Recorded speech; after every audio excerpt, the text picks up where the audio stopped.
Welcome to our another session of Gamji Educational and Mentorship Forum. Uh, and today, the title or what we are going to discuss today, I think, is very interesting. It's going to be part of our Gamji Scholarship Hunt webinar series. And the topic of today is Scholarship Hunt, a pathway to Japa. So I think in a bit we will digest on that. But before we go into the detail, I would like to invite Dr. Muhammad Chutami. I will invite you to give us a welcome address and the introduction of the webinar. Hello everyone. Good morning, good afternoon, or good evening, depending on where you are. I hereby welcome everyone to this special webinar organized by MG Educational and Mentorship Forum. We are thrilled to have you today for this inspiring and enlightening session on the International Scholarship Hunt, the Japa phenomenon, as it was said. For those of you who are joining us today for the first time, Gamji Educational and Mentorship Forum is a forum that people like yourself or people from Nigeria, Arewa in particular, come together to do something to contribute to our community, because all of us have gone through different stages to be where we are today, and we thought it's a great opportunity for us to share these experiences with people who are coming up, so that you can avoid some of the mistakes that we made, or you can build on the strengths that we had, so that you have a successful journey to gain your international scholarship opportunities. And at GAMG Educational and Mentorship Forum, our mission is to empower students or youth or young professionals, so I can say, for them to get the needed guidance to unlock their full potential.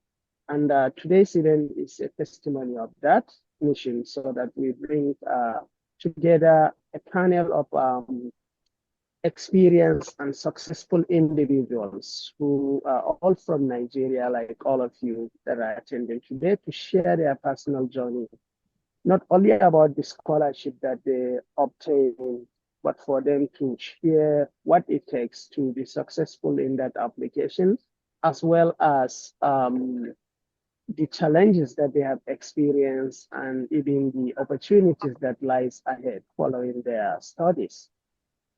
We are privileged to have all of these scholars with us today, and we look forward to hearing their remarkable stories. Throughout this session, I will encourage all of you to actively engage by asking questions or writing down your question or putting down a note, and even seize this opportunity to take down notes, so that I'm sure it's not easy to remember every single thing today, but I'm sure once you put down something down, you can be able to use this information going forward. And as our chairman Buhari have said, please, if you're not speaking, mute yourself, so that we can have a successful discussion. And if you have any question, you can put it in the chat, and we will be happy to answer these questions either by the end of this meeting, or probably after this meeting, we can still respond to some of the questions via our social media platforms. So without further ado, I would like to welcome our special guests as well as our panelists for today. And I'm sure there will be a lot for us to take home from this webinar. So everyone that made it today, you're highly welcome, and I hope you will enjoy this inspiring discussion. Thank you. Without further ado, I would like to hand over to our moderator, Dr. Buhari. Over to you, Buhari. Thank you very much, our senior Dr. Muhammad Chutiami. And we are really grateful despite you traveling, despite being on transit, but still you can be able to squeeze your time and address us. Thank you very much, Doctor. So let's go into the business. So today in our midst, we have the privilege to have Dr. Ibrahim Duba, who is a special guest in today's webinar. Uh, Dr. Ibrahim Duba is really a versatile doctor and academics. Uh, how can I say? Environmentalist and more.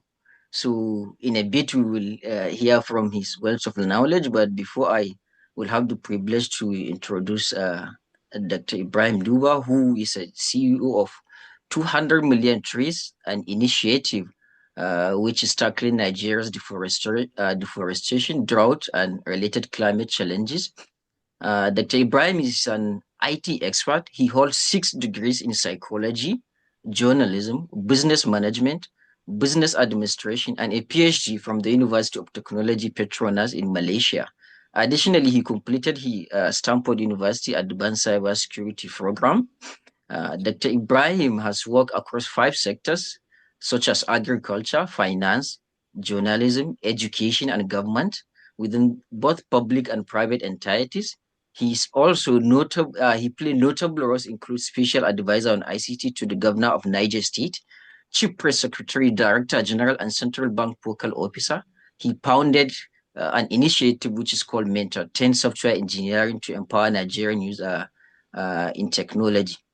Also, you may be able to hear or see a column which is called Professor Brainy in Daily Trust. So Dr. Ibrahim Duba, he was the columnist on that column, which is a weekly column which he give advices and mentor people on a variety of subjects. His accomplishments include designing Petronas plant risk inspection software to manage billions of dollars worth of assets. And he is being named Northern Nigeria's Intellectual of the Year. And he launched 10 books in one day. And he is currently leading the tree planting movement in Northern Nigeria, where he successfully collaborates with local people to plant over 800,000 trees across Nigeria. Thank you very much, Doctor, for agreeing to be here with us, and we are really honored. So I would like you to give us a keynote speech, Doctor, and also in your talk, I would like you to address the recent, how can I say, trend, social media trend that is currently going on, which is a debate that is going on between education and non-education, because some people currently are saying, okay, what is the aim of going to school? Because even after you go to school, at the end of the day, you are not going to get a job. And then someone who didn't go to school, maybe he started doing a business early, then now he's rich while still you are poor. So what is the aim of going to school? So, Dr. Ibrahim, I would like you to give us a keynote speech specifically trying to address this issue. Thank you very much, Doctor, and you can go ahead. Okay, thank you. Assalamu alaikum warahmatullahi wabarakatuh. Wa alaikum assalam wa rahmatullah. MashaAllah. I'm very grateful that Gamji is organizing this specifically. And generally, I'm grateful that you are doing this for our youth across Nigeria, especially in the north. I think we need this if we are going to leapfrog other regions of the country. Mentoring is the way to go. You know, to leapfrog a step is to jump over the step. If we are going to compete with the South in education, we can never compete because we are very, very far behind. But if we mentor our people so that we show them our shortcuts so that they don't have to take the long cuts, and we share our mistakes with them so that they don't have to commit the mistake. That's the fastest route to development. I was watching one of the authors, Robert Greene. Many of us are familiar with him. When he was asked a question, he was replying to the question, is there a shortcut to success? And he said, no, there is no shortcut to success.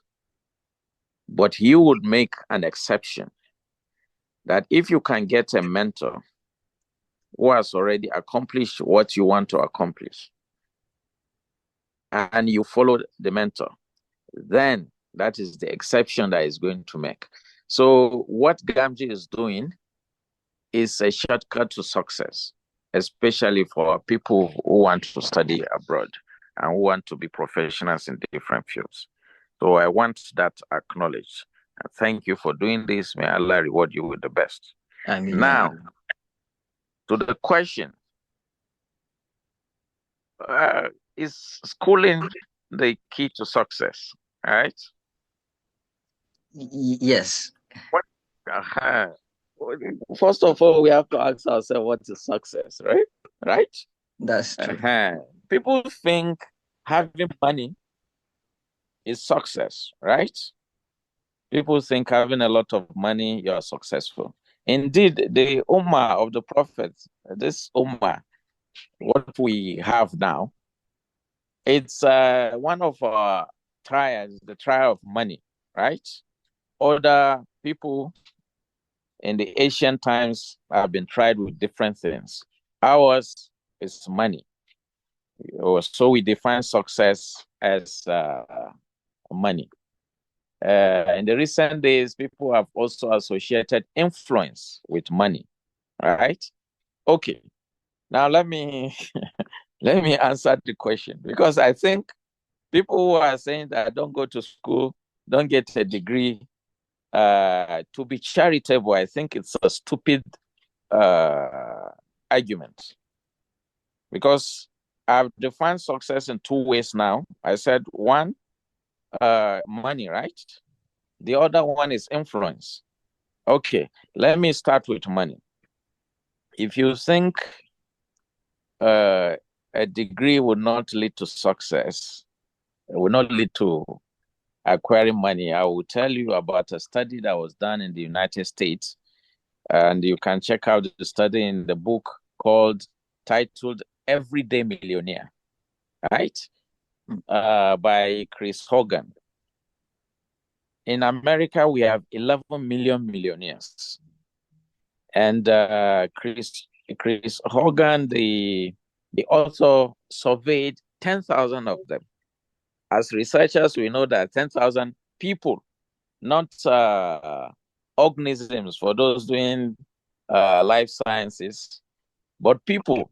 If you are doing social sciences, you are able to survey 10,000 people, you know you've done a lot of work, right? So this guy surveyed 10,000 out of the 11 million millionaires of America, which is quite a representative sample.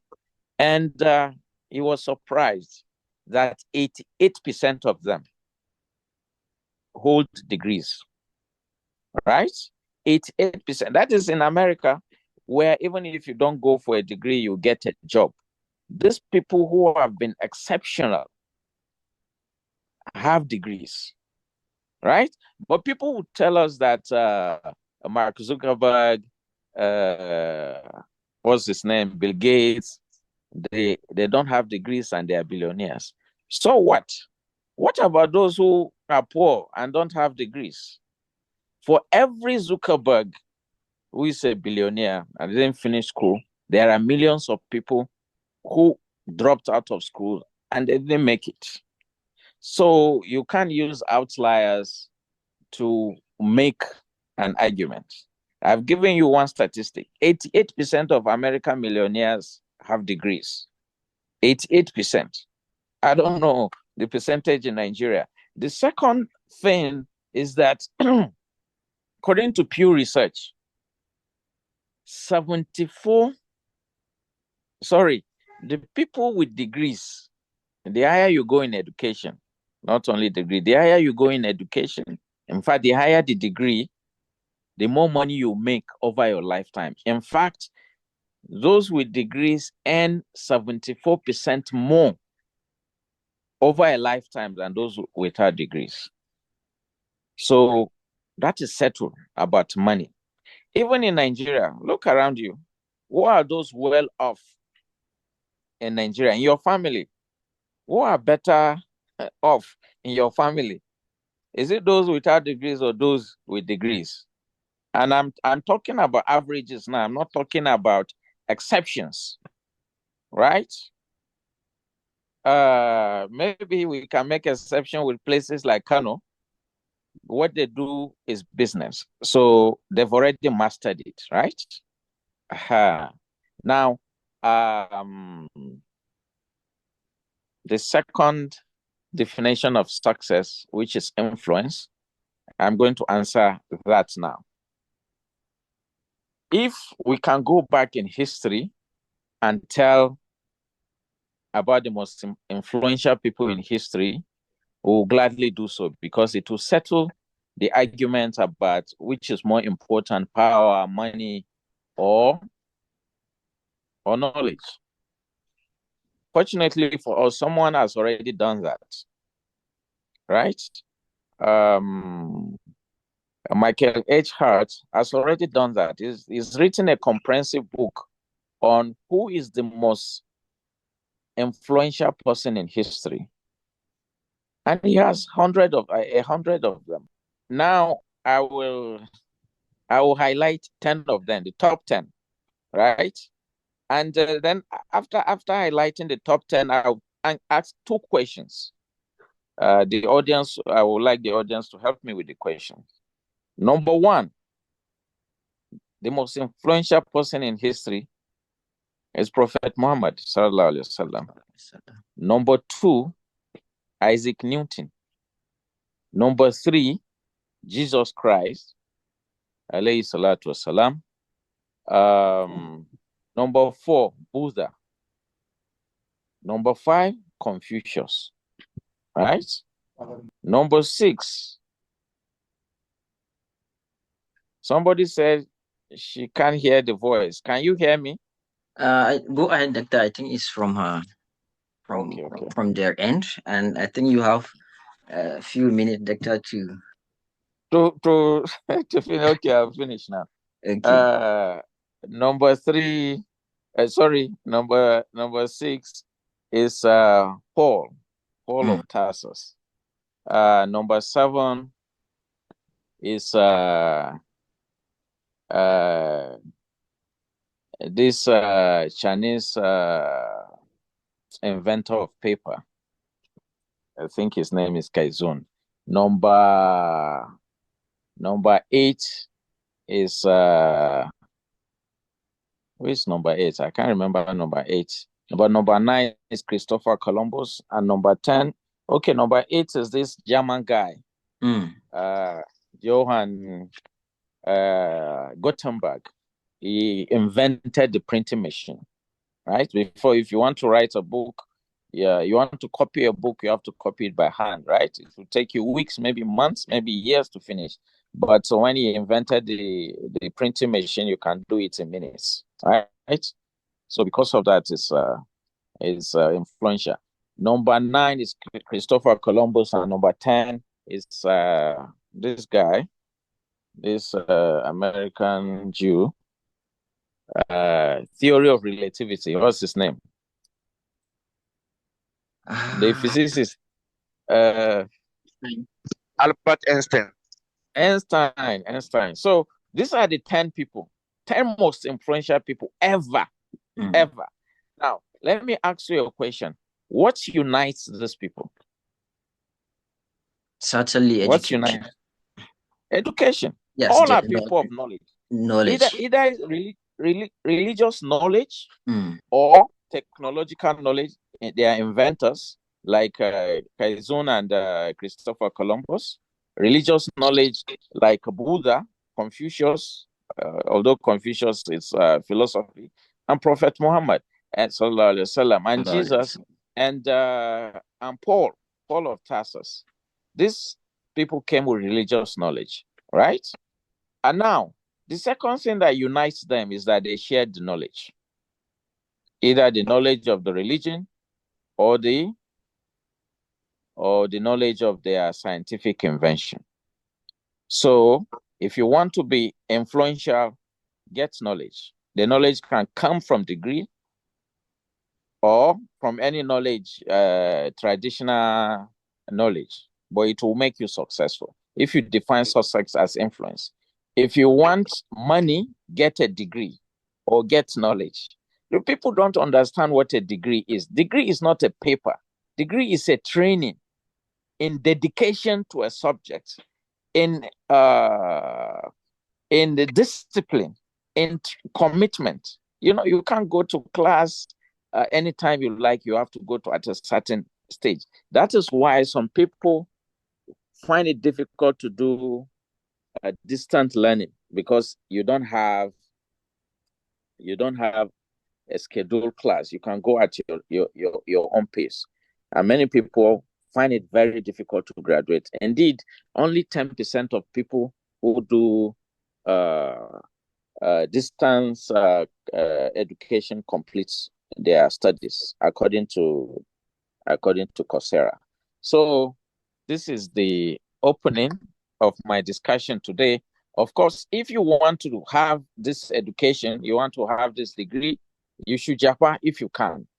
And today, I think we are going to discuss strategies on how to make it easy for our people to study abroad. Thank you, everybody, the speakers and also the audience. Assalamu alaikum. Wa alaikum assalam wa rahmatullah. Wow. Thank you very much, Doctor, for this wonderful, how can I say, wonderful definition of knowledge, and then why we should seek education. And I think Doctor is very loud and clear that it's not even comparable between getting an education and then not getting an education, as he narrate how the most influential people in history, what unite them in common is their knowledge. So thank you very much, Doctor, for this wonderful insight and introduction of this webinar, which we are all talking about education. So now we will dive directly into the main topic of today's webinar, which is Japa. And Japa, I think most of the people will not really know the real definition, but I'm sure as a Nigerian youth, you know what is Japa means. But when we announced this webinar, most of the people, they mistook it as Japan, like scholarship hunt a pathway to Japan. I was like, okay, if we are going to do a webinar on Japan, we will have invite people from Japan to give us a talk. But actually, a Japa is a derived from Yoruba language, which means to run away or to flee, which is mostly in recent days is a trend among Nigerian youth who are trying to seek for educational opportunities or job opportunities or even a better life abroad. So in today's topic, we are going to talk about how scholarship opportunity will aid your way to Japa. And mostly what triggers Japa is the economic challenges in the country, or some education opportunities, or some people are looking for higher living standard. So we are going to talk about that with the people who are already Japad and they become successful. So we would like to hear their thinking, because mostly the Japa is somehow a controversial, or there is debate around it. And the debate is, if all the intellectuals are leaving the country, then who are going to develop the country? Which is right. It's a really valid argument. But at the same time, we are going to look at it from the positive side. That is, a Japa can help you develop personally and even help the country develop better. So that's what we are going to look at it today. And we am going to start with Dr. Umar Muhammad Bello. Dr. Umar, can you confirm if you are here so that we can? Yes, Bori, I'm here. Okay, thank you very much, Dr. We are really honored to have you. So, Dr. Umar Muhammad Bello is currently a lecturer at the Department of Physiotherapy and Paramedicine in Glasgow Caledonian University, Glasgow, United Kingdom. Umar received his PhD from the Hong Kong Polytechnic University, then held postdoctoral fellowship position at the Center for Eye and Vision Research, Hong Kong. Prior to joining the University of Hong Kong, he studied his undergraduate degree and master's in physiotherapy at the University of Maiduguri in Nigeria, and then at Keele University in the United Kingdom, respectively. Umar research focuses on the therapeutic effect and mechanism of action of neurohabilitation modalities with special interest in neurotherapy. He has published over 40 research articles in non-academic journals in the field of health science. In addition, Umar has over 20 conference papers presented in various locations across the globe. Thank you very much, Dr. Umar. We are honored to have you here. But before we dive into the scholarship opportunities in the UK, we would like to first let's discuss this Japa first. So, in your experience, what do you think? For example, how can a Japa help in our personal development? How can it benefit us personally for our development? That's a great question, Buhari. Thank you. Thank you so much for that kind introduction as well. First of all, I would like to thank all the organizers of this great program. It's quite handy and quite timeful. I think it's timely for us to have this kind of sessions. And also, I would like to acknowledge and thank Dr. Ibrahim Dugo for being here with us. Thank you so much, and for all the other discussants.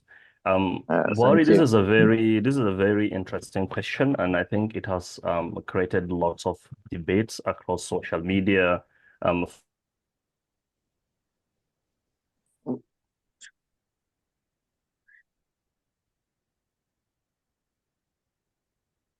Sorry, Dr. Umar, please unmute your mic. Sorry, I mistakenly I think muted you. Sorry. Okay. Okay. Very good. All right. Is it okay now? Yes, it's okay. All right, lovely. So I would like to give a context or kind of paint a picture of this Japa historically. If we look back history lane, migration has been part of human kind of history. It has started long time ago. People tend to move from one part of the world to another for different reasons. I think, Buhari, you've highlighted some of the reasons, being economic opportunities, trade, for instance, running away from poverty, political repressions, for instance. There are so many factors that tends to push people to move from one location to the other in the world. Looking at it from a broader perspective, migration has been a major driver of growth and prosperity, if we can look at it from the positive side.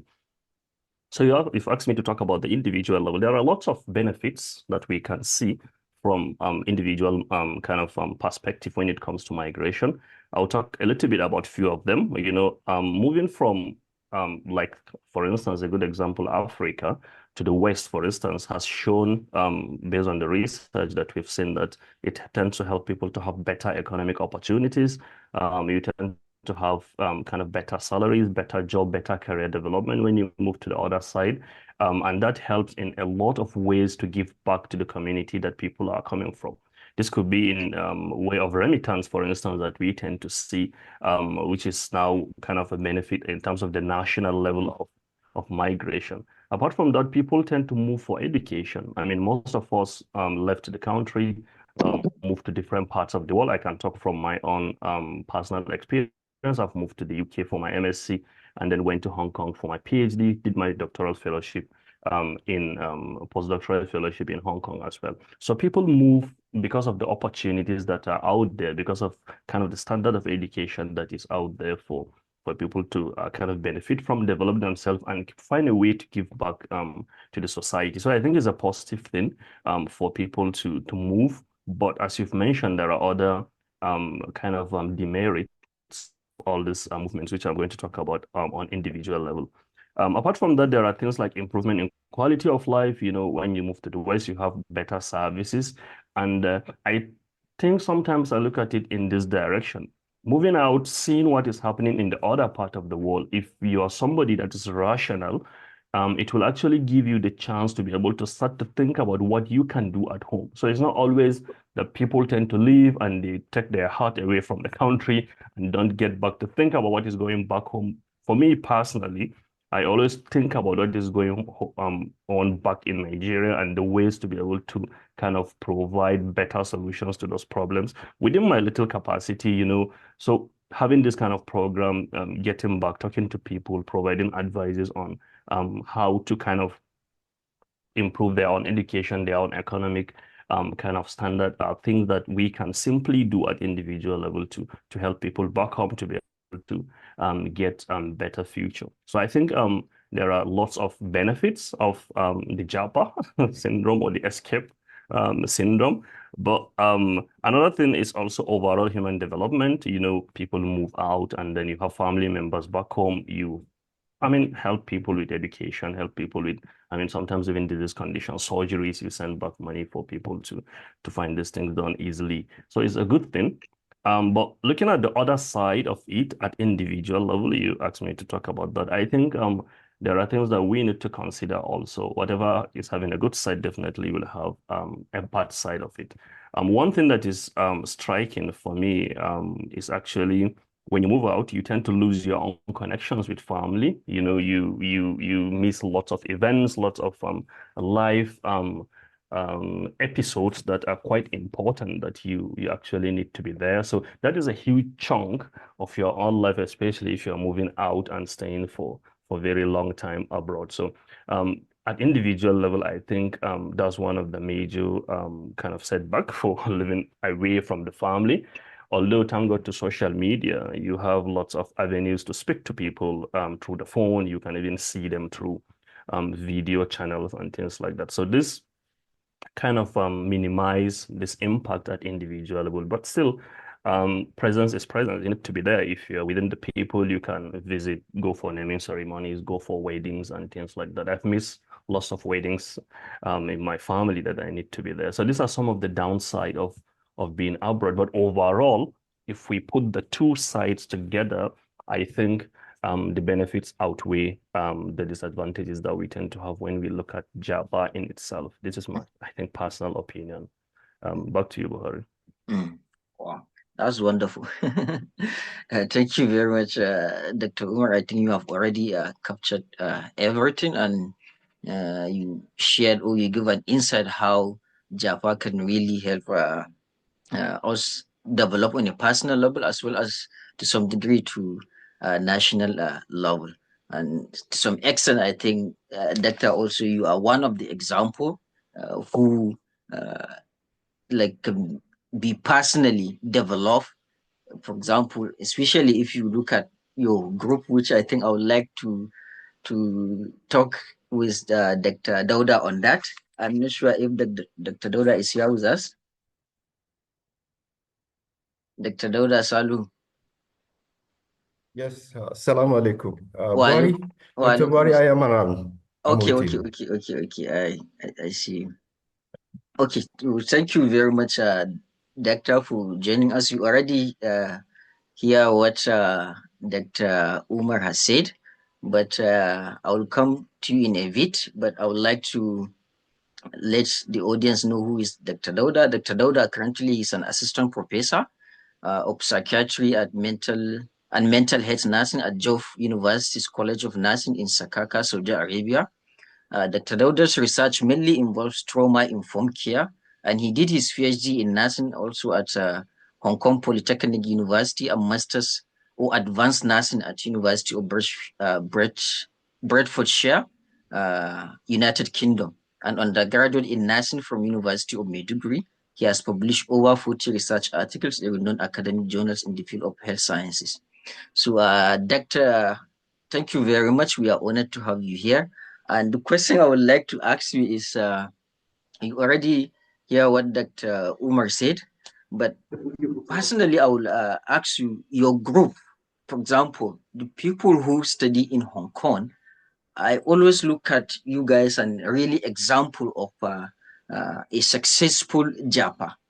For example, you and Dr. Umar, you have studied in Hong Kong, and now you have successfully established your career in the UK, in Saudi Arabia. Umar established his career in UK, and there is Dr. Salu who also established his career in the US. So, like, what is the secret of, for example, deciding? When is the deciding factor to just say, okay, I need to decide, I need to Japa, and I really need to develop myself? Okay, thank you for this opportunity, Dr. Buari. I think one of the most important thing is intention. But I must make it very clear. I have no knowledge about a postgraduate program. I don't know the opportunity in Hong Kong. It was introduced to me by Dr. Umar Mohamed Bello, who just recently concluded his speak. We did masters in the UK. And can you hear me? Yes, go ahead. Someone trying to. And we started developing interest in publishing, specifically with Dr. Mohamed Chuchamin during our master's program at the University of Bedfordshire. However, we intended to continue up to a doctoral level, but we start thinking of how can we do it? How can we make it? So one thing that is essentially important, decision is important. However, you need to look at what can I do to make myself sellable, because applying for scholarship is something that is competitive. So we decided to have a niche. Chuchamin goes for public health and I go for mental health, and we start developing ourselves in this area. And then we said, okay, for us to compete, because any scholarship is competitive, for us to be able to compete, we need to have a resume which is sellable, which is attractive, which we can stand any competition anywhere in the world. Then we start building ourselves through this area. And then Chuchamin apply, I think he was in Korea with you before he moves to the UK. He first got the PhD scholarship before me. Then you cannot hear me? No, go ahead, Yeah, sir. We can hear he you. got We can hear you. before me, so he was there. Then I also decided to go to Korea, but the application was not successful. So I can said something happened somewhere.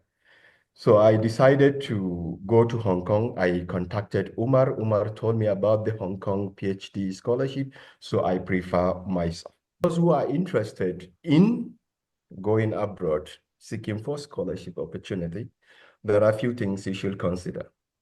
One, apart from academic excellence, you need to have a written proposal, because no one, even if you have first class, you have distinction in masters, no one is going to accept it.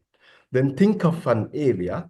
This is what we do. Think of an area where you want to specialize on, and then search for the available opportunities, be it in any country that is you are interested in. Then think of a field of interest, because no one is considering a generalist when you're applying for postgraduate opportunities. Rather, they are considering field of interest. So think about this. This is what we think about. We iron it out, then we put plan to excel.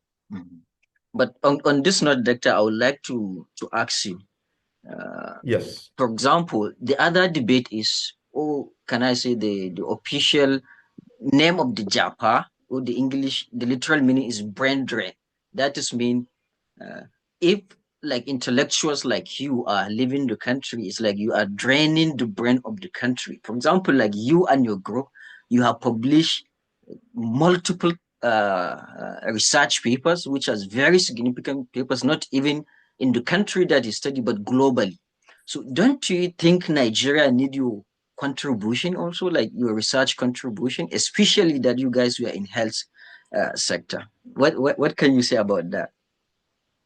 Okay, let me be specific here. We contribute. It's not about us going out. I think our living the country has contributed positively back to our country. I can recall. Let me be specific here. We are from Yobe State, but Umar, Chutiamin, and myself. So recently, there has been a proposal for the establishment of the Department of Nursing in Yobe State University.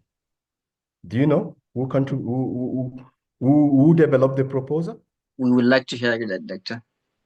I and Chairman drafted Wow. the proposal for the establishment of the Department of Nursing. So indirectly, we are contributing. We are Definitely. concerned, and we are putting our effort to make sure that that department has been established.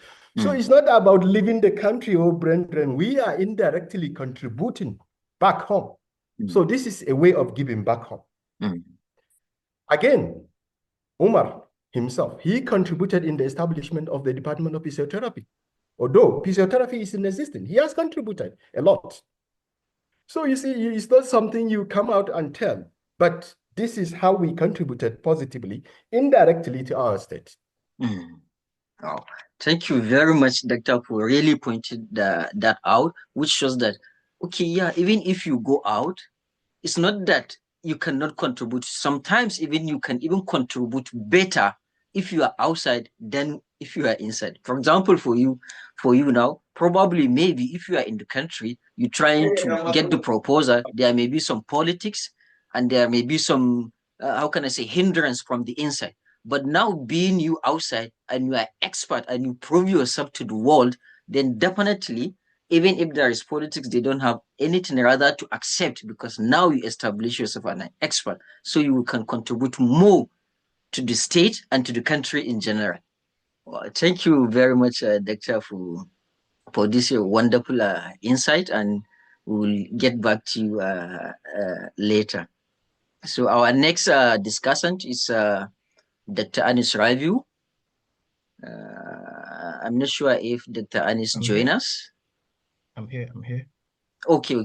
Thank you very much, Doctor. So our next discussant is Dr. Anis Raviu, who is a distinguished smart farm engineer and postdoctoral researcher at the Smart Agricultural Innovation Center, Department of Agricultural Civil Engineering at Kyungpook National University. He also works as a data management analyst with Right Flyer Co. Limited, where he leads a groundbreaking project monitoring growth surveys, macroclimate data, and the rest in South Korea. He earned his PhD in agricultural civil engineering from Kyungpook National University, South Korea, and he holds master's degree in agricultural and environmental engineering from the University of Ibadan, and a bachelor degree in agricultural and biosystem engineering from the University of Ilorin. He's a active researcher with more than 20 research articles, and currently, actually, he is the founder and our current president of the Nigerian Student Association in South Korea. He's the one that founded the Nigerian Student Association, and he's working tirelessly to unite and empower Nigerian student academics in Korea. His leadership emphasizes fostering collaboration and creating a progressive impact on Nigeria's development. Thank you very much, Doctor, for having you here. We are really honored, and I would really like to let the participants know, like Dr. Anis Ravi is a really, how can I say, he's a really influential person here amongst Nigerian students here.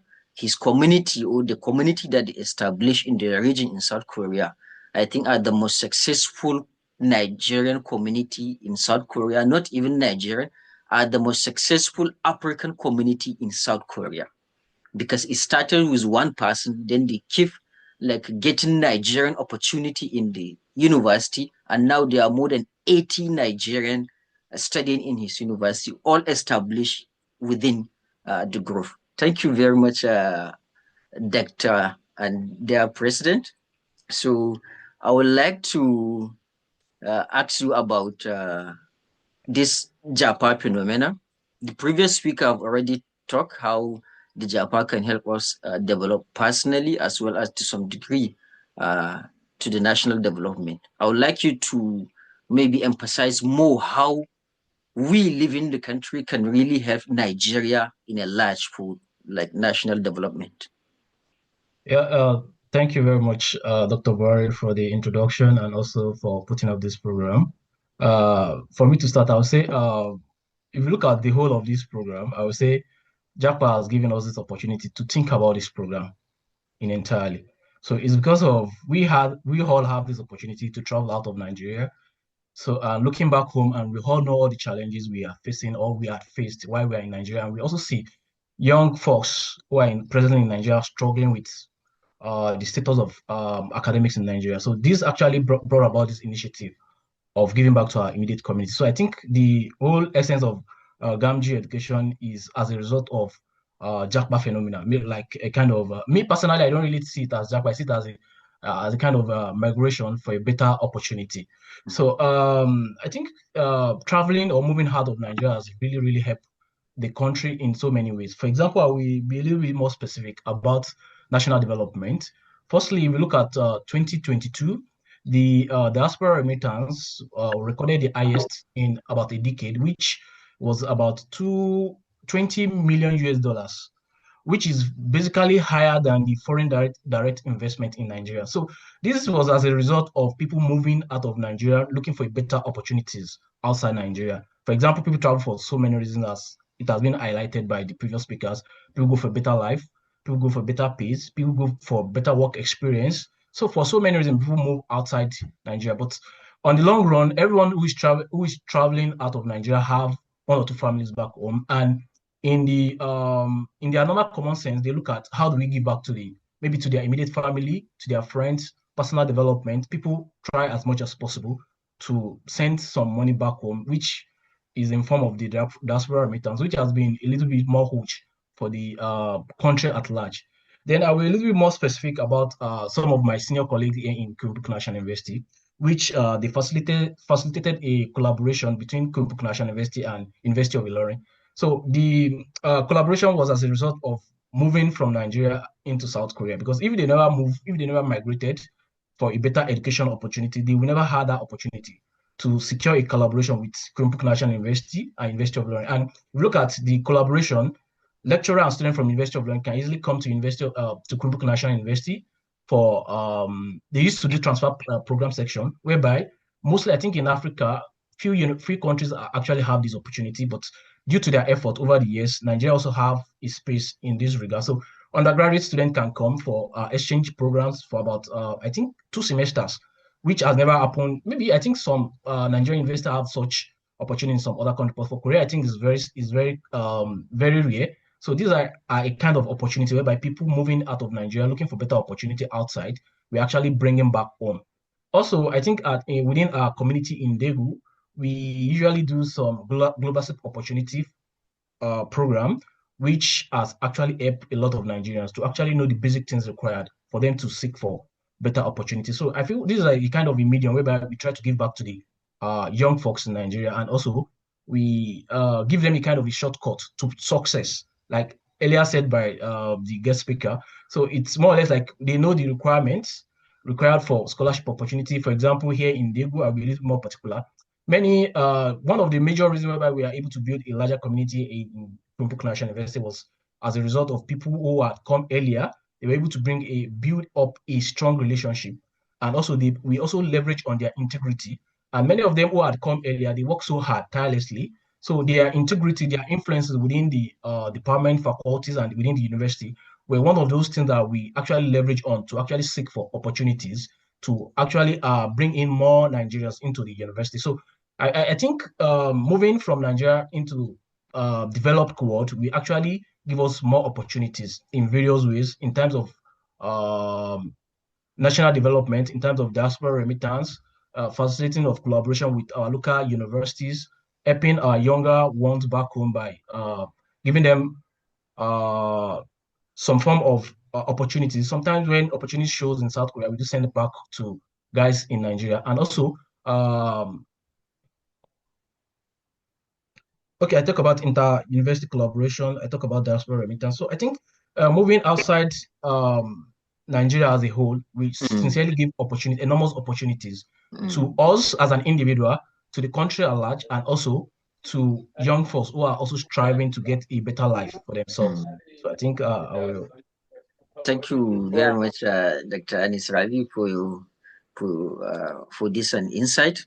And we will get back to you later where you have to let us know or explore several scholarship opportunities in South Korea and how, for example, your community were able to secure a lot of scholarship for Nigerian students, but that will be in later.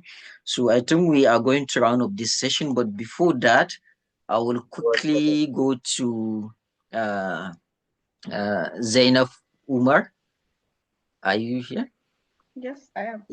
Yes. Okay, thank you very much, Zainab, for joining us today. And I think I will close this session with you, or I will go to Al Amin later. But before that, Zainab Umar Abdullahi, which she held from Kano State, masters in an undergraduate degree in zoology from Bayero University, Kano in Nigeria. And she was working with Federal University Dusun before leaving for her PhD in veterinary sciences at University of Melbourne, Australia, under Berlin University Alliance scheme. So Zainab, I will ask you the same question, but I think you have to answer from the female perspective. Yep. Sometimes I think it may be the Japa, it may be a little bit different when it's come to, for example, gender. So from your view, how do you view Japa from the female perspective? Well, thank you very much first for the introduction and also for inviting me to be in the midst of senior scholars. Even though I'm in a way, it may interest you, Dr. Bahari, to know that I know quite a number of the presenters. Last year, I could remember I collaborated to publish, I think, 2 systematic reviews with Dr. Umar. Wow. Yeah, and coming back to the question you asked about whether there could be differences in terms of gender when it comes to scholarship application, I think the narrative is changing. Back in the days, you hardly see females looking for scholarships to go overseas. Even I think even parents and the society was not much encouraging such, especially in the northern part of Nigeria.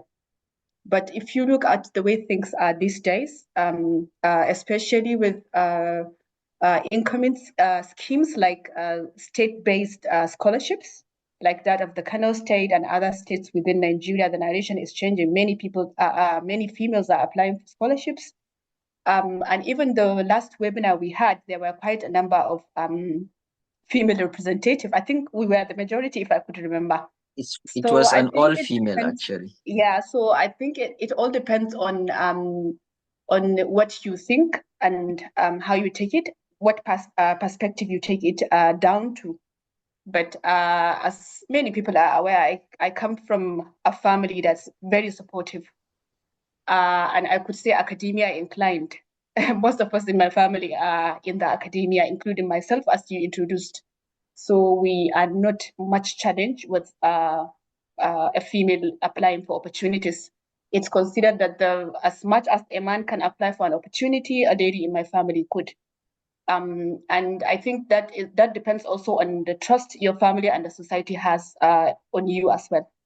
So I do not think, to me, there is any difference between whether being a male or female in terms of seeking for opportunities. And even though you didn't include me in the question regarding whether it's a brain drain or brain gain, most of the senior colleagues have mentioned very important points, including even this webinar that has been organized by Gamji is like giving back to our society.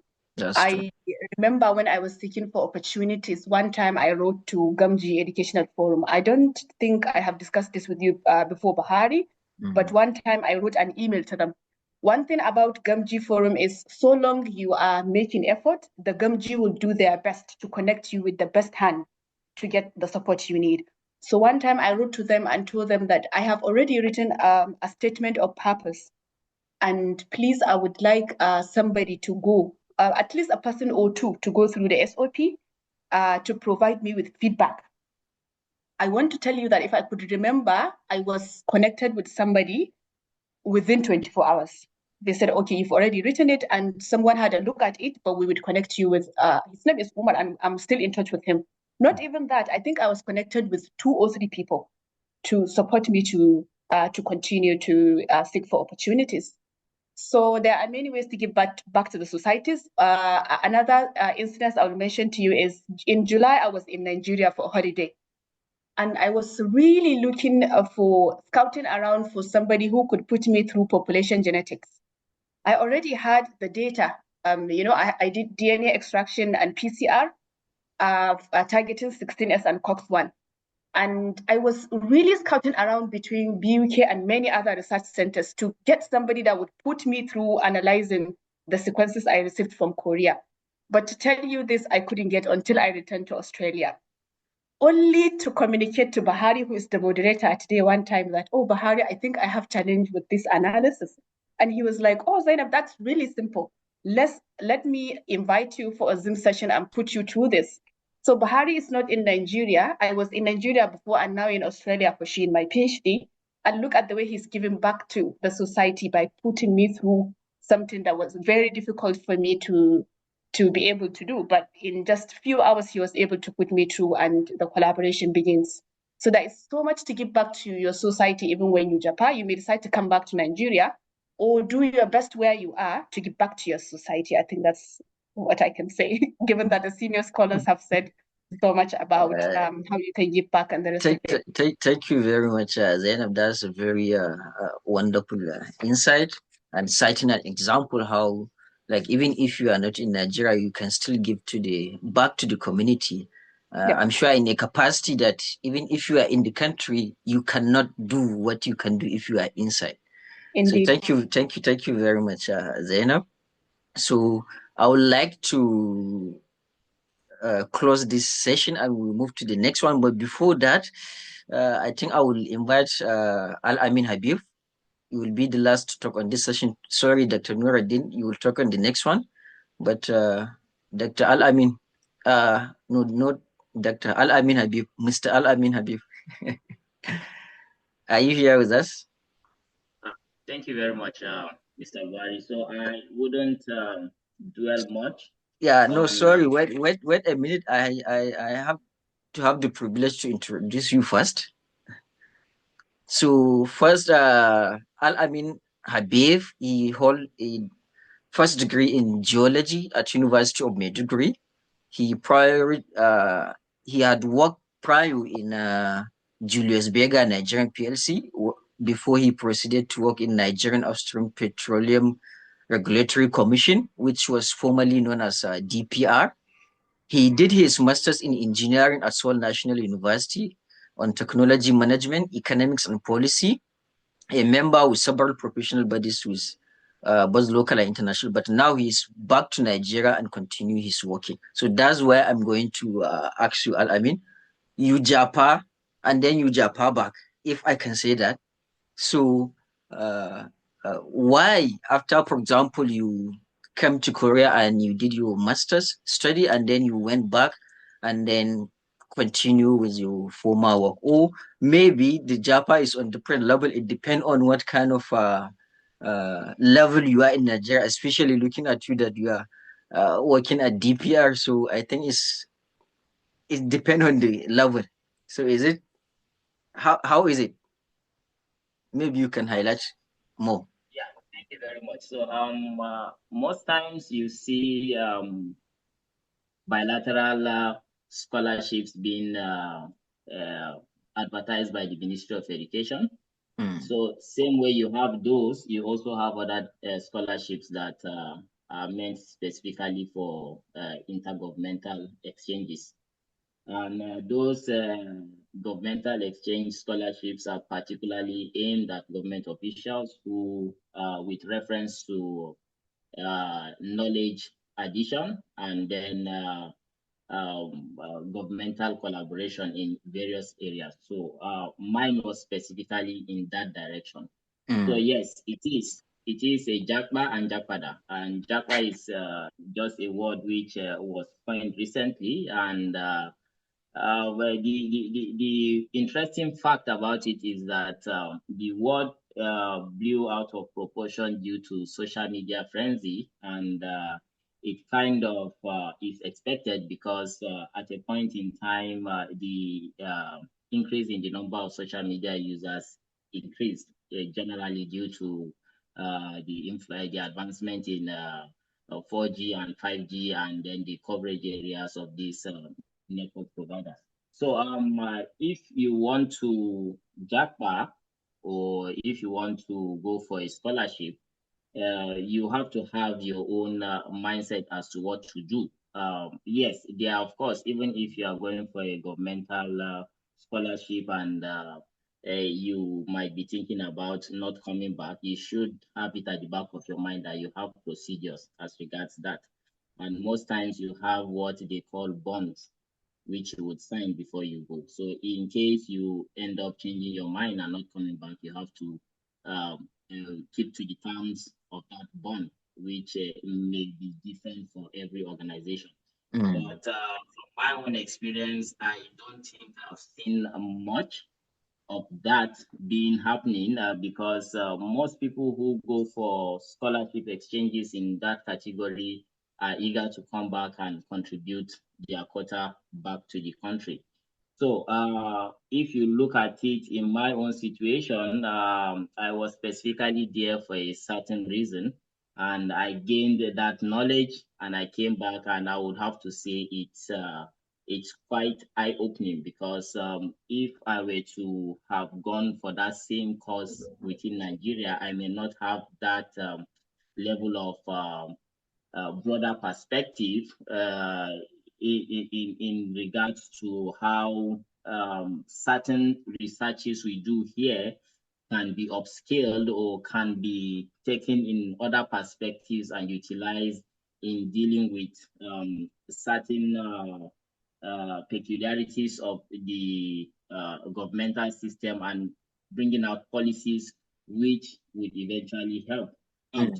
And even if I'm not talking about it in the government perspective, you yourself, you are not a negative Japa. Gamji itself, I met you and Ibrahim on how do you say, on Salah, right, at the mosque. And I spoke to you guys in Hausa. I'm like, what are you guys doing here? And that was how I met you guys before I even knew about Gamji Educational Scholarship Forum. So when we even look at it, though you guys are outside the country, what you are doing is not being implied to any other citizen, but only citizens of Nigerians. And Nigerians in particular, you have a particular demography which you are targeting because you've seen the gaps in that sector. So it's more or less similar to what I gained, and I came back and I'm contributing in the governmental sector. And you guys also are over there, even though you are not back here, but you are contributing to a particular sector which most people are not aware of. So the more you expose people to the opportunities that are out there, believe me, you may be surprised, just like I came back. Majority of the people would come back, like what they say, your heart lies in your home, right? And majority of persons at one point or the other, directly or indirectly, always have a connection back to their home. And that is the first point they would want to develop before developing other places. So I would want to just close that, and I hope that helps. Yeah, that's really helps, and it's really balanced, because that's why I like to talk to you to show that, yeah, even if you go out, for example, there are some specific opportunity that you will get. For example, if you are working for as a government official, especially in your system, which is critical for the economy of Nigeria, then you have a chance to come and further your knowledge on that specific area. And then I think it's really important in this part to it's also significant for you to go back and also use the knowledge, so that to see how you can improve that particular area of yours. And I think that's also a really good service. So how can I say, the world is just a balance. Some people have to hold another end, while other people have to hold other end altogether. Then we can try to push the country forward. So Also, I just thank you see very Mr. much Buhari. for speaking. Can And I add something more? what I want to quickly to go I to just wanted to add something also. So each decision you make has both negative and positive implications. So for someone in my own place, if I had made the decision of not coming back, you should know that it's going to have a negative implication for whoever that is apply in the future. Right? So me coming back has shown credibility that these ones they go and they come back, and then the other country would also still keep that in mind at any point in time. So it depends. It depends on where you are, but at every point in time, you should also have it in mind that the actions you make have both positive and negative implications, even if it is not for you, for the next person that might be going there. That's true. Thank you very much, Al-Amin. But the main aim is just seek knowledge. Wherever you are, try to seek more knowledge. That is it. Thank you very much. So our next speaker, which we are going to start the next session, is Dr. Nuruddin Ado Muhammad. Are you together with us, Dr. Nura? Hello, I'm with you. Can you hear me? Yes, we can hear you. Thank you very much. So,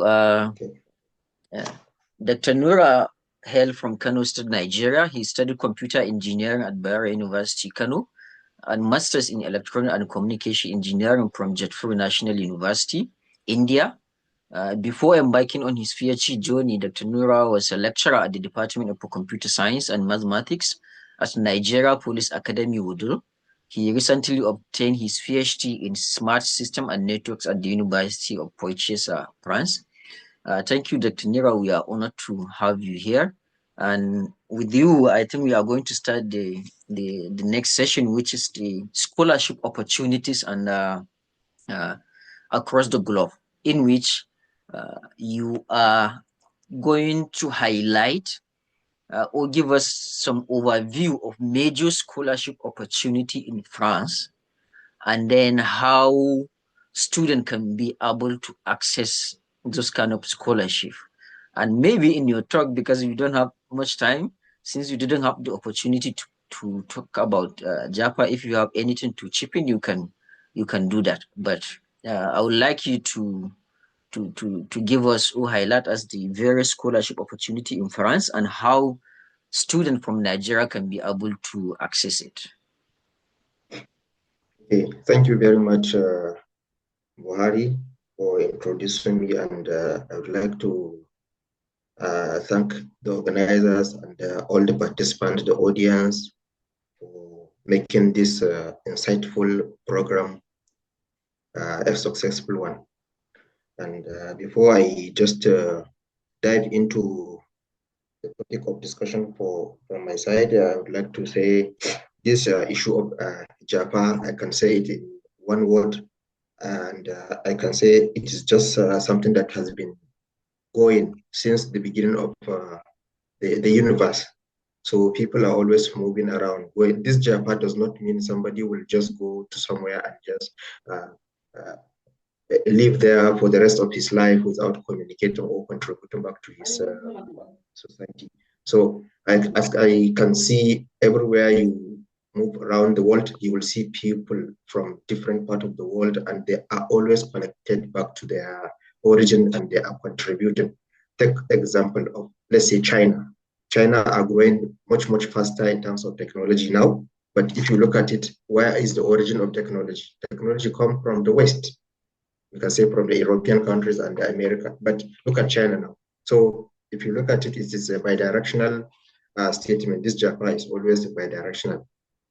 And the Gamji itself and so many other things that we have talked about. So this is very simple and clear to everyone. It depends on how someone look at it. So thank you very much, all the presenters, for making it clear to the public and to the general audience. So let me dive into the topic. Please, can I share a screen?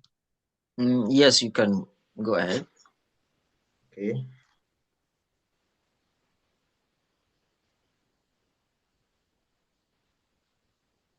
Did you give me the permission?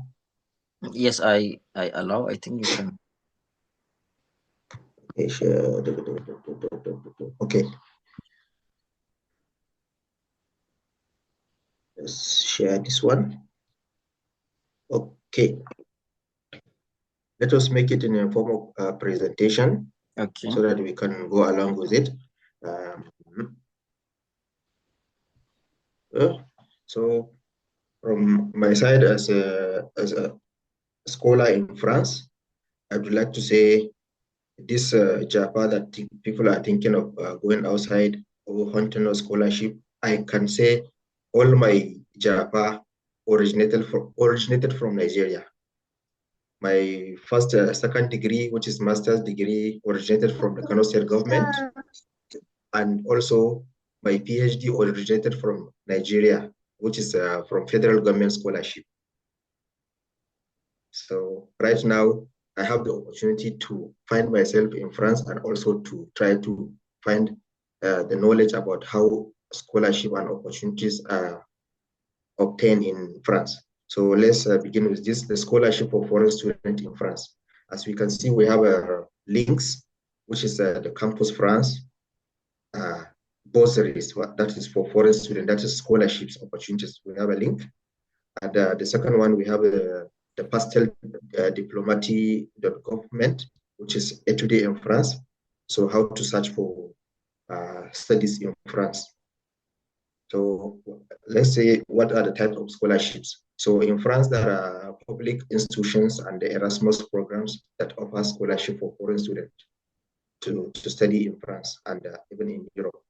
And this type of scholarship could be like a foreign government scholarship, which is originated from the countries of origin of a scholar. And this is to come to France and study. For example, the Ministry for Higher Education. And if we look at it, I cite an example of PTDF. There's a PTDF scholarship, which is from Nigeria, to come to France and study, and in which, while pursuing your studies, there are some additional advantages and maybe some scholarship that is coming from France.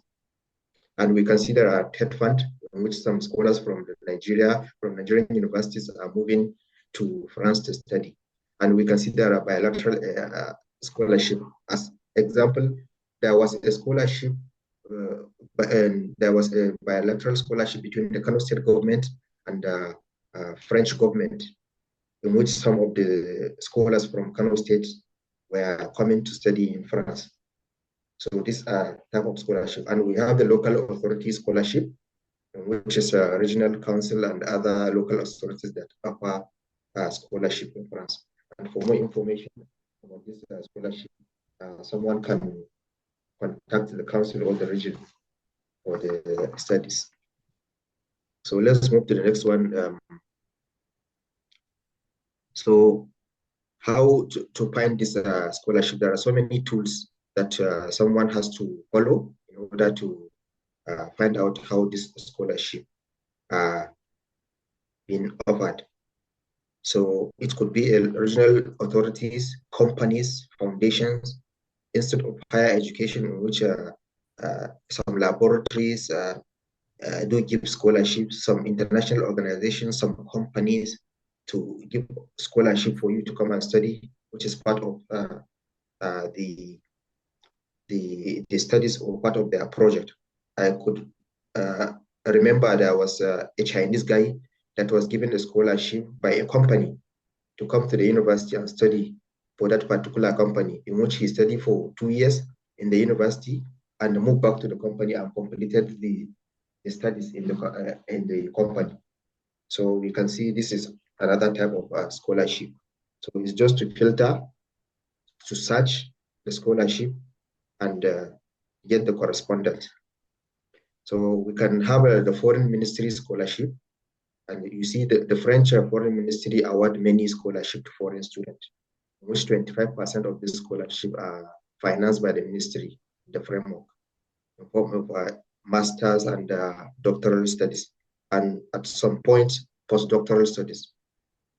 So many students do get this scholarship by just applying, searching, and fulfilling the requirements.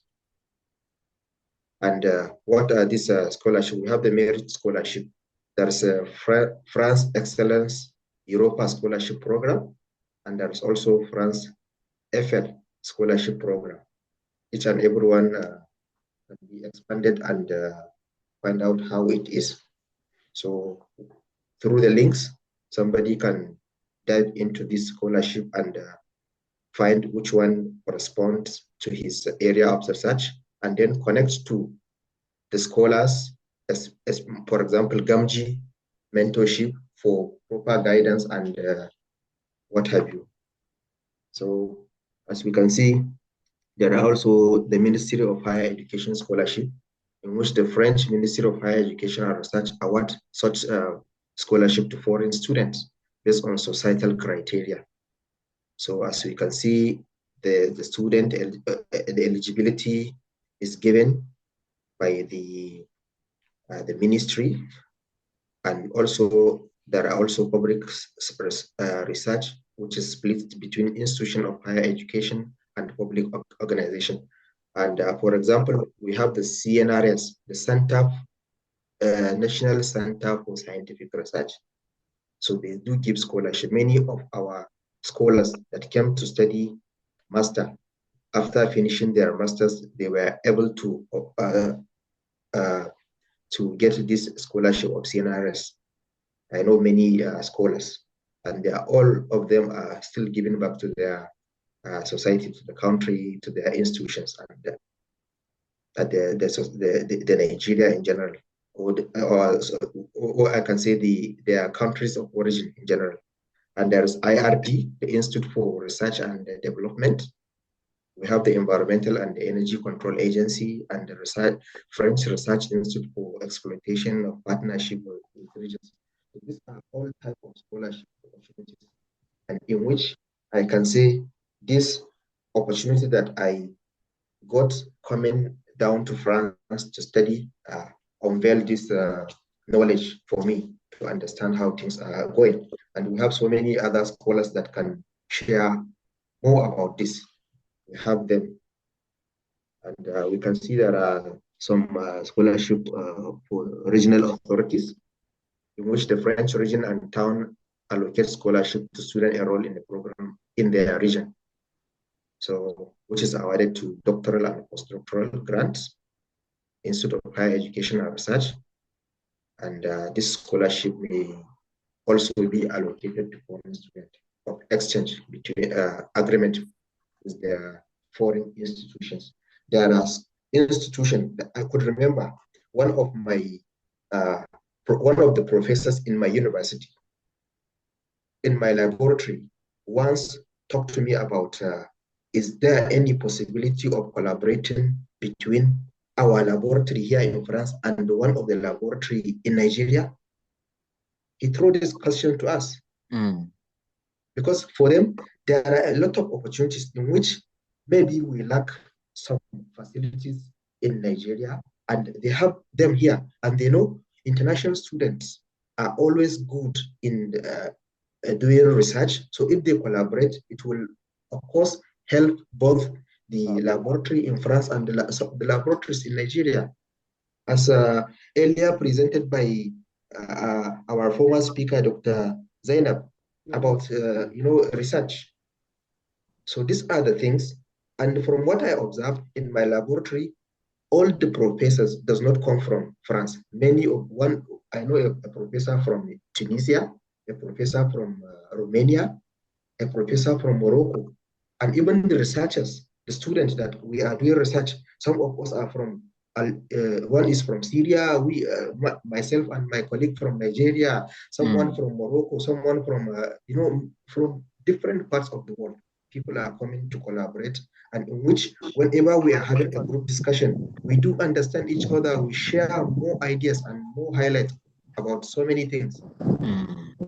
So there are so many opportunities in which we. Okay, thank you, Dr. Noor. Finally, I can say this is the last slide, which talk about the Erasmus model of the scholarship, the Erasmus, which is the European Union program. as we can see. So finally, I will share the slides with you so that the audience could benefit from the little I could grab. So, and lastly, this type of network research trainings for international doctoral candidates, which is also given in the slide. And then the tuition fees, the budgets, the links are provided on how to search for the tuition fees, how the scholarship is paid, this and that.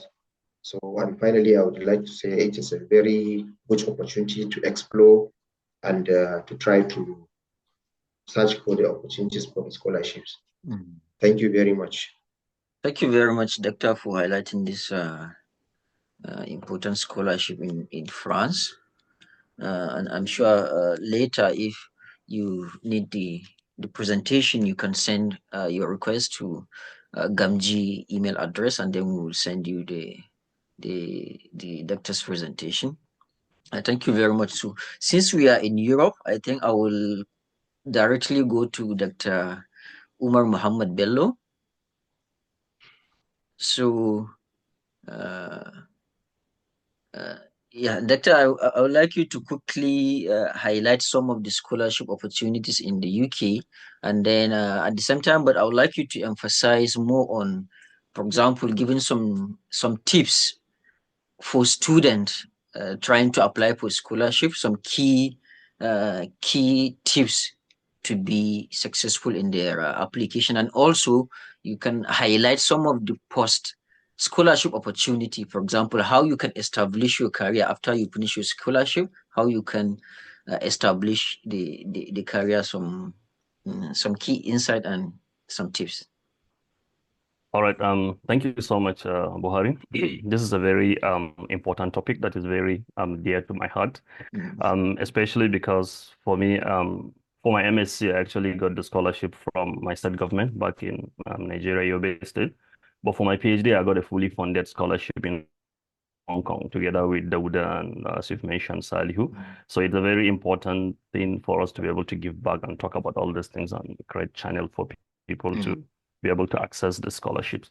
So bringing it down to UK, there are lots of scholarship opportunities here in the UK, but I had to do some research and came across new ones that I didn't even know existed, Buhari, because you know sometimes there are lots of things out there. Things are changing. In terms of exactly.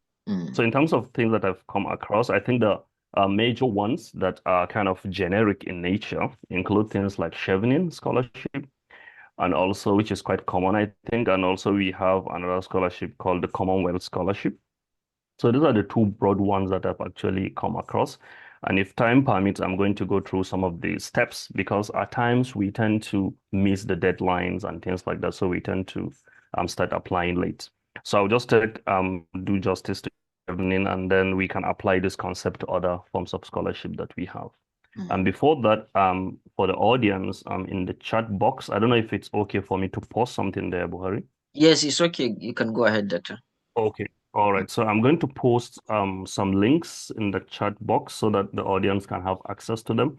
So the first one takes you directly to the website of the Chevening. The second one is kind of university-based scholarship that are out there across universities in the UK. And one takes you directly to the Commonwealth Scholarship site. So a little bit about Chevening. It's actually a fully funded scholarship, but it's specific for MSc programs. And we have two types of MSc programs. So we have the taught programs and we have the research-based programs. So this scholarship is geared towards giving scholarship to students that are coming to UK-based universities, but going for taught programs. So meaning you have to have classwork as well as research component as a dissertation, and not purely research-based programs. The eligibility criteria is quite simple. You need to be part of the Chevening eligible countries. Lovely and nicely, Nigeria is part of it. So we can simply apply for that particular scholarship. And then one thing that they actually emphasize is that after the study, you need to go back to Nigeria for a certain period of time. And then the other criteria is that you need to be working in your own country and you've worked for at least 2 years. And when I was going through the criteria, it's nice that they mentioned it could be part-time job, full-time job, paid, unpaid job. So any type of job that you've done, you can pull the hours together and demonstrate that you've actually worked for at least 2 years for you to be able to get the scholarship. You need to hold BSc, a degree back in Nigeria, which is having good grades. And also you can then go ahead to apply for 3 master's programs across the UK and then go ahead to apply for the Chevening scholarship. So it's quite a good one. And the opening actually starts around early August. So the one for this particular year has already elapsed, but people can actually look out for it against next year, August. And then application will usually close around November of that particular year. And around mid of February, applicants are shortlisted for interviews. You go to the British Embassy in your country, or in Nigeria, or the High Commission to then do your own interviews. Selected candidates are then contacted around June, and you come over to UK to study your MSc in around September batch. So that's kind of the flow of the dates and what happens regarding Chevening. For further details, you can actually check their own website. I think it's quite extensive and you can have all the insights that you want. Gamji is a nice avenue for us to be able to talk about all these things. So if you still have some further questions after going through the sites, I'm sure Buhari and the other team members are happy to link you up with people that can be able to guide you through the Chevening. I'm happy to always do that for anyone that has further questions. Commonwealth is another type. It's also a generic scholarship. I think it started a long time ago, since 1960. And I think from their own website, they've mentioned that so far they've awarded over 31,000 scholarships to people since its own inception. So a very broad kind of scholarship that covers MSc programs, PhD programs here in the UK. And you can also check for the eligibility criteria on their own website, which is clearly stated. But generally, there are themes that they actually looked at. So you need to look at the themes to see which one you kind of fit in for you to be able to apply. Just something to mention regarding the Commonwealth is that you will need a nominator for you to be able to apply for Commonwealth scholarship. And for us in Nigeria, is actually the Federal Scholarship Board in Abuja. So they will need to nominate you, and the detail regarding the application process is actually provided, and the documents that you need and things like that. So not to take too much time, Buhari. Another area to actually looked at are university-based scholarships, and I think we don't used to explore these options. One of the link I shared actually summarized lots of the university-based scholarships that we have here in the UK, and I can speak directly of and authoritatively of my own university, Glasgow Caledonian University. We have some grants that actually fund, or some scholars or lecturers that actually have grants, which we tend to fund PhDs fully funded, which is also available, where you need to do lots of search on the website to be able to see the area that you want to go into, check if those scholarships are available.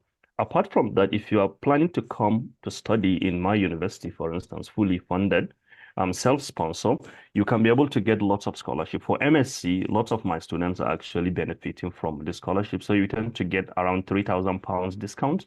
So if you're sponsoring yourself and you plan to come over to study, you can get a tuition fee waiver of around £3,000, which is over 6 million naira presently. So it's a lot of money. It's a lot of kind of a tuition fee waiver that you can get. If you have exceptional results in your BSc, you can also get extra £1,000 discount from your own tuition fee, which cumulatively will be around £4,000 discount.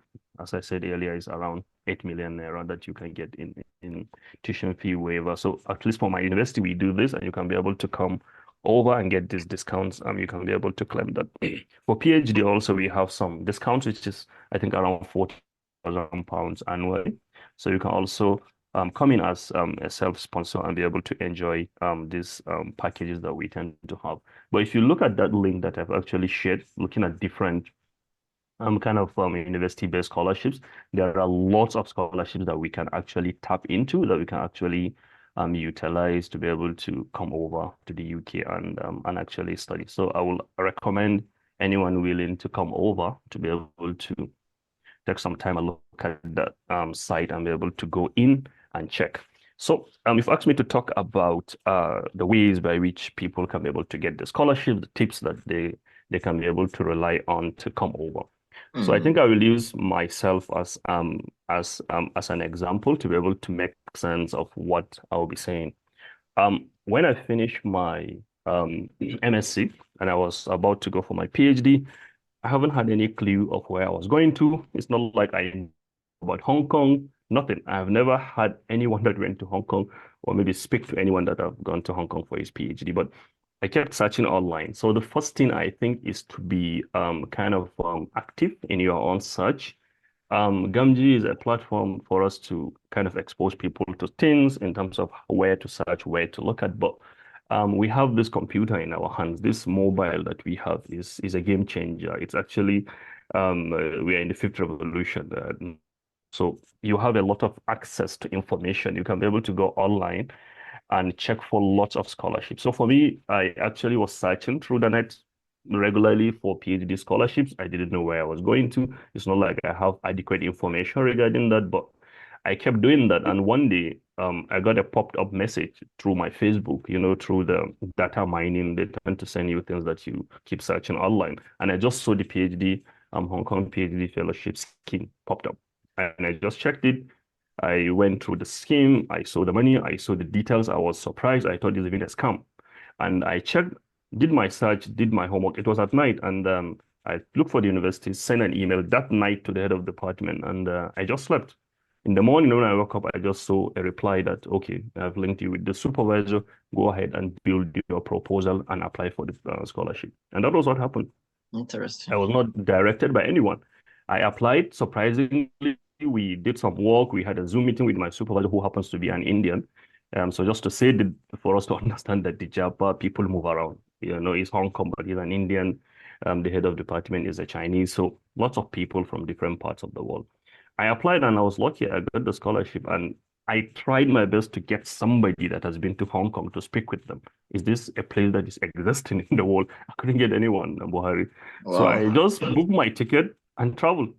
And I went to Hong Kong and that was it. I saw it's real. The fellowship is there. It was a very lucrative PhD scheme that I will encourage anyone to apply. But we are not talking about Hong Kong now, but it's another good package of PhD fellowship to apply to go into.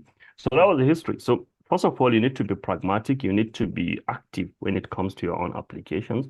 You need to use your mobile. Most people have mobiles. Use your data positively to be able to search the internet, look for the scholarships. They're out there, but we just need to take some time to be able to look for them. Secondly, if you're going for PhD, I think there was a presentation done in Gamji recently talking about how to publish papers and the steps for you to be able to get your papers published. So it's quite important if you're going for PhD to have some publications in your own pocket, in good journals if you can get. So the easy way to get to that point is to start having mentors, talking to people, showing interest in research, putting yourself, applying yourself to be able to get this papers, 1 or 2, it should be sufficient, and that will boost your own kind of chances of getting these PhD scholarships. For MSc, you need to have a good BSc result and things like that. So you need to work very hard in your own BSc program to be able to kind of have this requisite requirement, which is having a good grade in your own BSc for you to be able to get some of these scholarships. The other thing is personal statement. I think my daughter Zainab talked about how she was looking for someone to help her with her personal statement for her PhD. It's quite important because here I happen to be part of the screening committee for BSc and some of the programs we have in my department. We don't always call all the participants that apply. We tend to look at the personal statement and do some sieving to pick the people that are going to the next level, which is the interview stage. So if your personal statement is not standing out, even if your results are actually standing out, it might be difficult for you to cross over to the next level, which is the interview phase, that you will be there to showcase who you are and talk to us about what you can and can't do. So I will strongly recommend people to have strong personal statement. Be honest about it, but then write it in a way that it will convey a message that will be really important for the admission committee to pick you to get to the interview stage. apart from that, I think the other thing that you asked me to talk about is post-scholarship opportunities. So here in the UK, if you happen to get the scholarship, like I think Chevening Commonwealth will require you to go back to your country and work for some time before you can be able to leave. But if you get some of the other university-based scholarships, you can have the chance to be able to stay back in UK, for instance. So we have schemes like the post-study visa. So if you finish your MS and apply for a post-study visa to stay back and be able to build your own self, to be able to get some job, to be able to start scouting for PhD scholarships while you are still within the UK. It's also applicable to PhD. So after your PhD, you can also apply for post-study visa for you to be able to stay back. Apart from that, there are avenues for postdoctoral fellowships. So if you happen to finish your PhD in the UK, you can actually apply for a postdoctoral fellowship, which is what I've done in Hong Kong. So after my PhD, I got a postdoctoral fellowship at Center for Visions and Eye Research in Hong Kong. And I was there with them for 10 months before I got the lecturing position at Glasgow Caledonian University before moving over. So it also exists in the UK. If you have completed your PhD, you can actually look for postdoctoral fellowships to be able to apply to. And interestingly, you can also apply directly for jobs, where you can go into the field, look for jobs. There are lots of jobs that you can be able to apply for, lecturing, industries, different sectors, depending on what you've actually studied. So there are a lot of opportunities after your own maybe study here or the scholarship opportunity here in the UK. And I've said earlier, Gamji is a nice platform. You can always reach out to get some support or guidance if you need, and I'm happy to provide as adequate guidance as possible to anyone that is willing to pursue that track of development in the future. So back to you, Bahari. Oh, thank you very much, Doctor, for providing this all in one. I think you talk about almost everything regarding the scholarship, the various scholarship, how you can get the scholarship, and even after what you can do. Thank you very much for this wonderful conclusion. So I think next from Europe, let's move to Asia. And in Asia, let's stop in Saudi Arabia. Dr. Dauda Salu. Yes, Barry, Dr. Yeah, Barry, thank you very much yes. for So, re-inviting me again. maybe I we would like to can talk highlight about about the Saudi Arabian scholarship, and I think there is one particular thing for Saudi, that's the English test. I think most of their scholarship they require the English certificate, I think.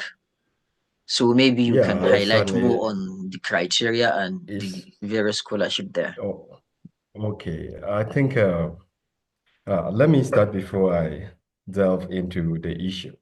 But let me take it this way. I will start dealing with the requirement or how you can search for the scholarship in general. Umar did talk about some, and I would like to start with expert consultation. Anyone willing to apply for scholarship, you can search for an expert in a particular area of interest which you are interested in. You can consult him by sending him an email with your proposal. Sometimes you can get reply, especially if your proposal is very good. And then the second thing is you can search social media platforms like LinkedIn. You can see scholarship opportunities, people inviting applicants from different parts of the world to apply for their available slots. Some of them have grants funding for research. And then you can also go through the institutional websites to see. Some of them have applications advertised, calling for applicants from different parts of the world. And then specifically, if you come back to Saudi Arabia, they operate differently. Although there might be some differences in regard to application.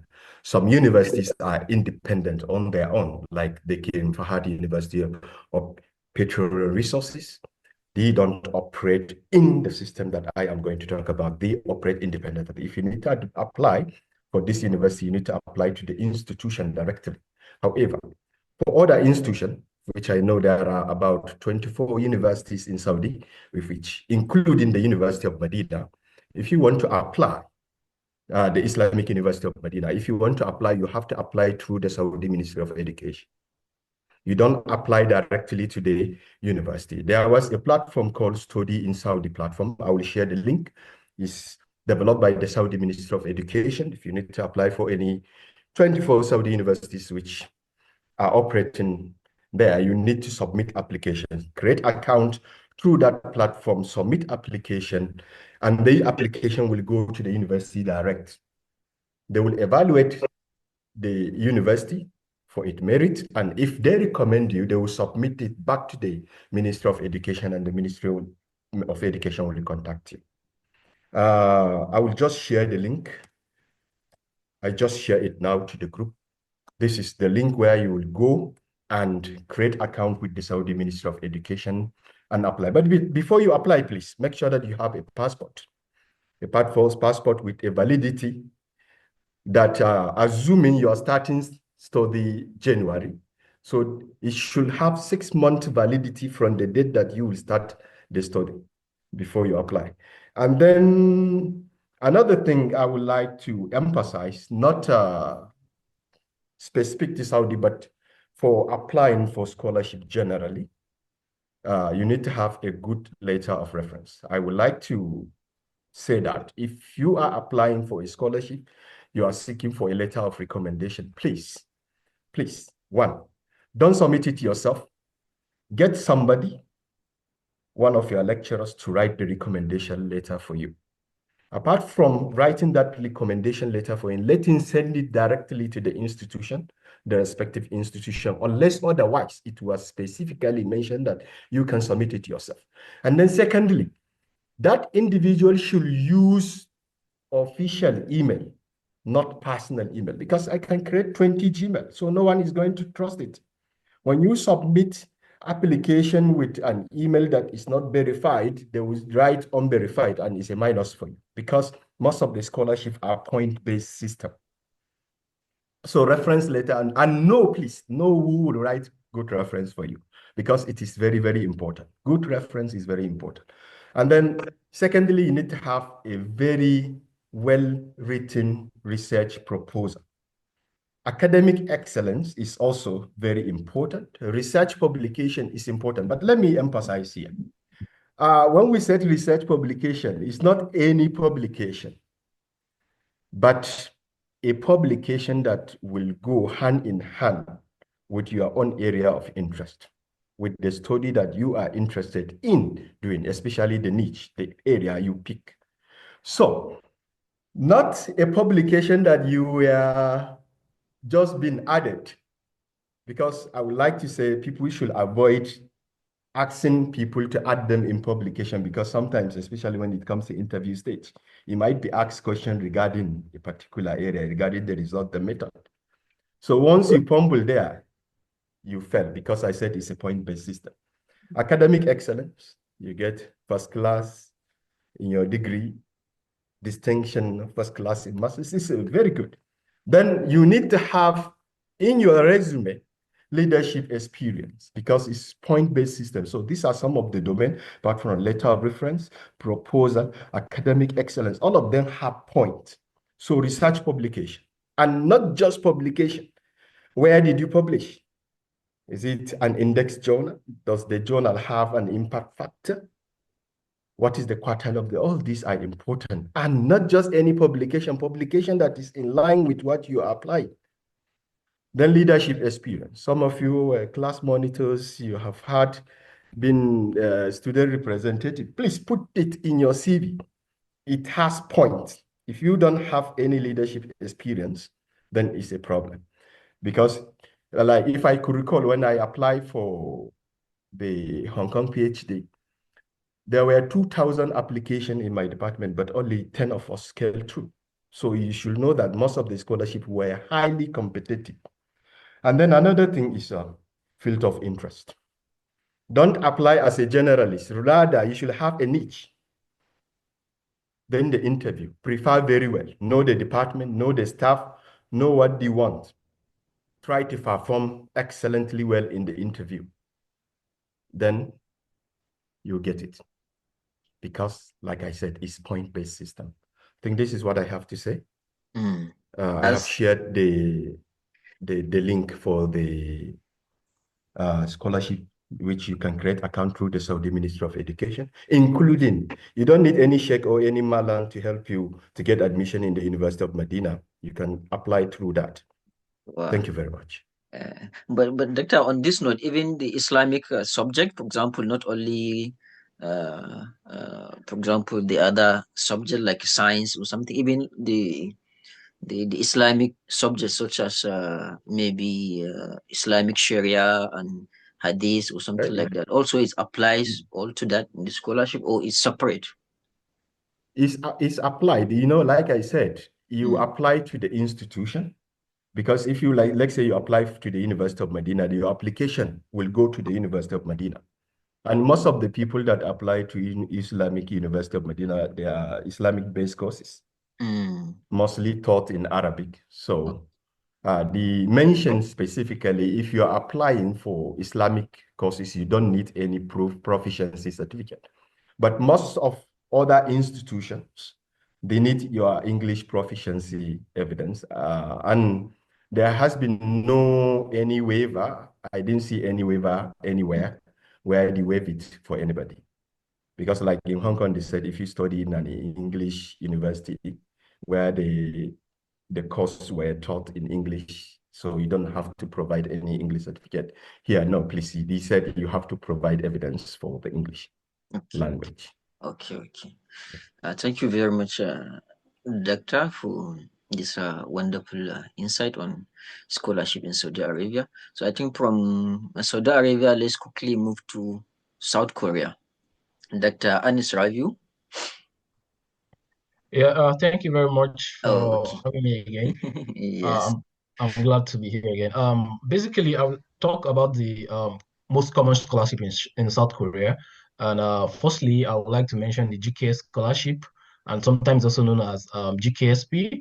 Scholarship is the most popular scholarship when you're coming to South Korea. And they have a website. I'll share it later, the website.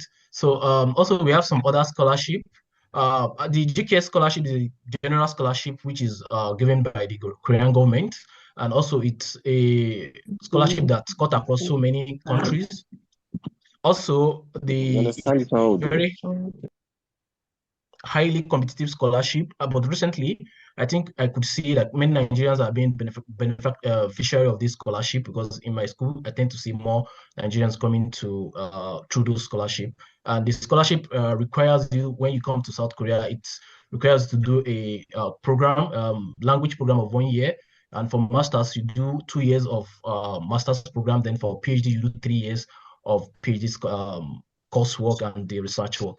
Then secondly, I'll talk about the Koika Scholarship. The Koika Scholarship is basically for people who are working in ministries, most especially Ministry of Agriculture, ICT, and some other ministries whereby there are some selected universities that offer the Koika Scholarship.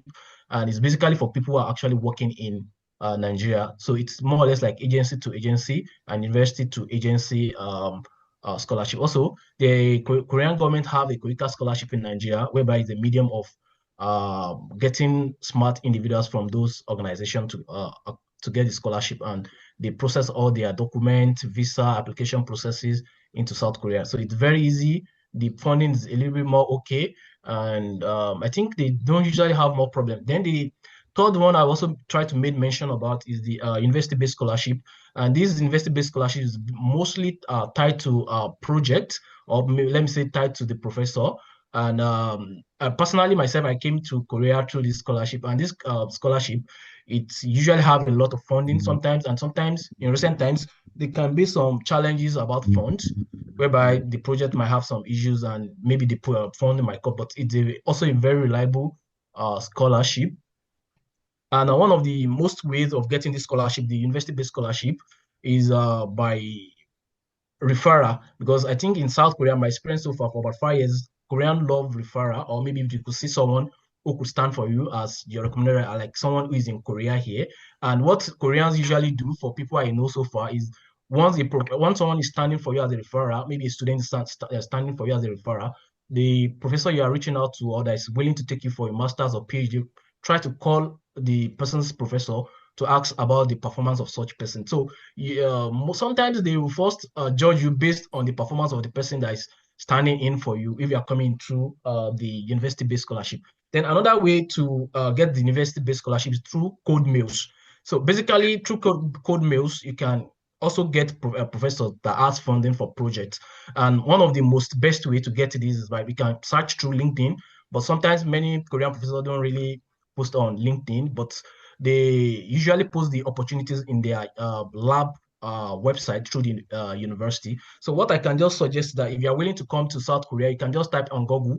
Maybe if you are willing to pursue your master's or PhD in agricultural science, you can just type in Google the best 10 universities that give that offers your course in so it brings out the list of those universities. So maybe from there you can try to get their website, go to their website. Then from there, sometimes it can be a little bit challenging because most of the Korean university website is usually in Korean language. So if I know these days we have a lot of Nigerians who are trying to learn the Korean language, but if you are not so very versatile about the language, you can try to use the Google Translator to change the settings so that you can have access to a lot of information on the website. Then from there, you can try to navigate to the department's website. Then from there, you will see the list of professors. You can try to coordinate professors that is in line with what you intend to pursue for your postgraduate education. But on this note, I'll also make a few points, which is very, very important for everyone to know about Code professor, because recently we are observing, like we are seeing some little trend whereby some professors are not very nice and they take in students and basically they use you for most of the experimental work. And at the end of the day, you might not have to get your degree. There might be some problems that might happen. Sometimes they might send the student out of the lab. And here in Korea, we be sincere with you, the university give a high respect to the professor so much. Most times, if you come into your Korea through the university-based scholarship, your graduation, everything lies on the decision of your professor. So if your professor said you graduate this semester, you graduate. If you said you're not graduating this semester, so it might be a little very challenging for someone. And recently we have a case of a Nigerian who came in 2 years ago for her master's, and she's having issue with her professor. The professor just few days to our presentation. Professor just told her like, you're not getting master's degree, just go out in my lab. So it's been a little bit very tough for us to solve the issue. So issue like that happens, and most especially, I think the trend from my experience for within the years, I think mostly the female professor, they used to be a little very hard and very harsh. So if you are trying to reach out to professor, maybe you're sending a cold mail, I would also suggest that all of us, we all know that the social media is a global world, and the internet is more or less like kind of a global village whereby you can connect anyone. So try as much as possible to, maybe, for example, you can use the LinkedIn, try to search for maybe a Nigerian in the university you are going through, so that you can have a one-on-one chat in with the Nigerian in that particular university to make necessary to get necessary information about, maybe you might know the professor or maybe the lab, or maybe you might have idea about what is going on. It's very important. So that, and also I won't suggest you to go into a university where there's no Nigerian in that university, because sometimes it's used to be a little very challenging, and when you have problem, it's just be you and you alone. And but if you come to Seoul, maybe some university in Seoul, or maybe Daegu or Daejeon, we have some university where we have a lot of Nigerians, and if there's any issue, they can come to your support, they can come to your to help you out if there's any issue. Then also, if you go to some university where you are the only one, you might feel lonely. The Korean culture sometimes might be a little bit very funny compared to what we have back in Nigeria. And also, for those of us who are Muslims, I also recommend, if you are going to apply for any university, try to check for university whereby we have Nigerians. LinkedIn can give you access to check for Nigerians who are in that university. You can just use the filter, search and filter this thing to just filter out, and you could have access to such Nigerians, send an email. So for people who are Muslims who are coming to South Korea, you need to be a little very careful when you are coming, because there are issues in some places. Sometimes some community having issue with maybe having a mosque. So practicing your religion might be a little bit very challenging for you when you are going to a cities whereby there's no Muslim or there's no Nigerian. It can be a little bit very challenging. But in the other way around, you might be fortunate to have some maybe Pakistani brothers within the community, and they might also help you out. Then also for people who are applying through the GK scholarship, let me talk about that. I think the GK scholarship is also very popular, and it has a lot of opportunities. And mostly, if you are coming for masters, it's 3 years, 1 year for 1 year for language, 2 years for your master's program, while for PhD, 1 year for the language, and also for the PhD program, 3 years. Sometimes it can be a little bit more than 3 years, but the official time is 3 years. And it has two method of applying. They have the university-based application process, and they have the embassy-based application process. So I think through the website, they have it well explained, the processes on their website. So I think I'll share the website later, and we can all go through the website. And if you have further comment, question, you can reach out to me through Dr. Buhari, or Dr. Buhari is also a scholar. He knows more than I do in that regard, so you can reach out to me. No. So I think the language school, for those of you who are coming through the GK scholarship, you have that opportunity and the benefit of going through the language school, and it's really, really nice. For me personally, I came through the university-based scholarship, so I didn't have the opportunity to go for the language. And yeah, there's a little bit challenge communicating, because it's not easy if you don't know the language in Korea. That's just the fact, but we tend to navigate through it. And also, lab work can be a little bit very challenging if you are coming to South Korea. So I think one of those reasons why I didn't have that opportunity to take the private language schools, because the experimental side of Korea is a little bit taxing and very demanding. So I have limited time. So, and also Korea working hours is a little bit very tedious. So beyond the things we see on K-movie, K-drama, there's more to that about coming to South Korea. So also Koreans are a little bit more conservative. So you just have to be a little very mindful about how you go by seeking opportunity. But there are a lot of opportunities in South Korea when it comes to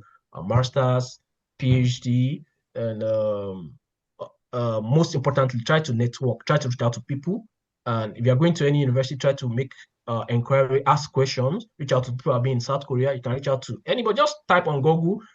Google alone will give you a lot of opportunities. So, but if you are a little bit more, let me say, more savvy, you can try to use the LinkedIn. So it will give you a little more perfect opportunity.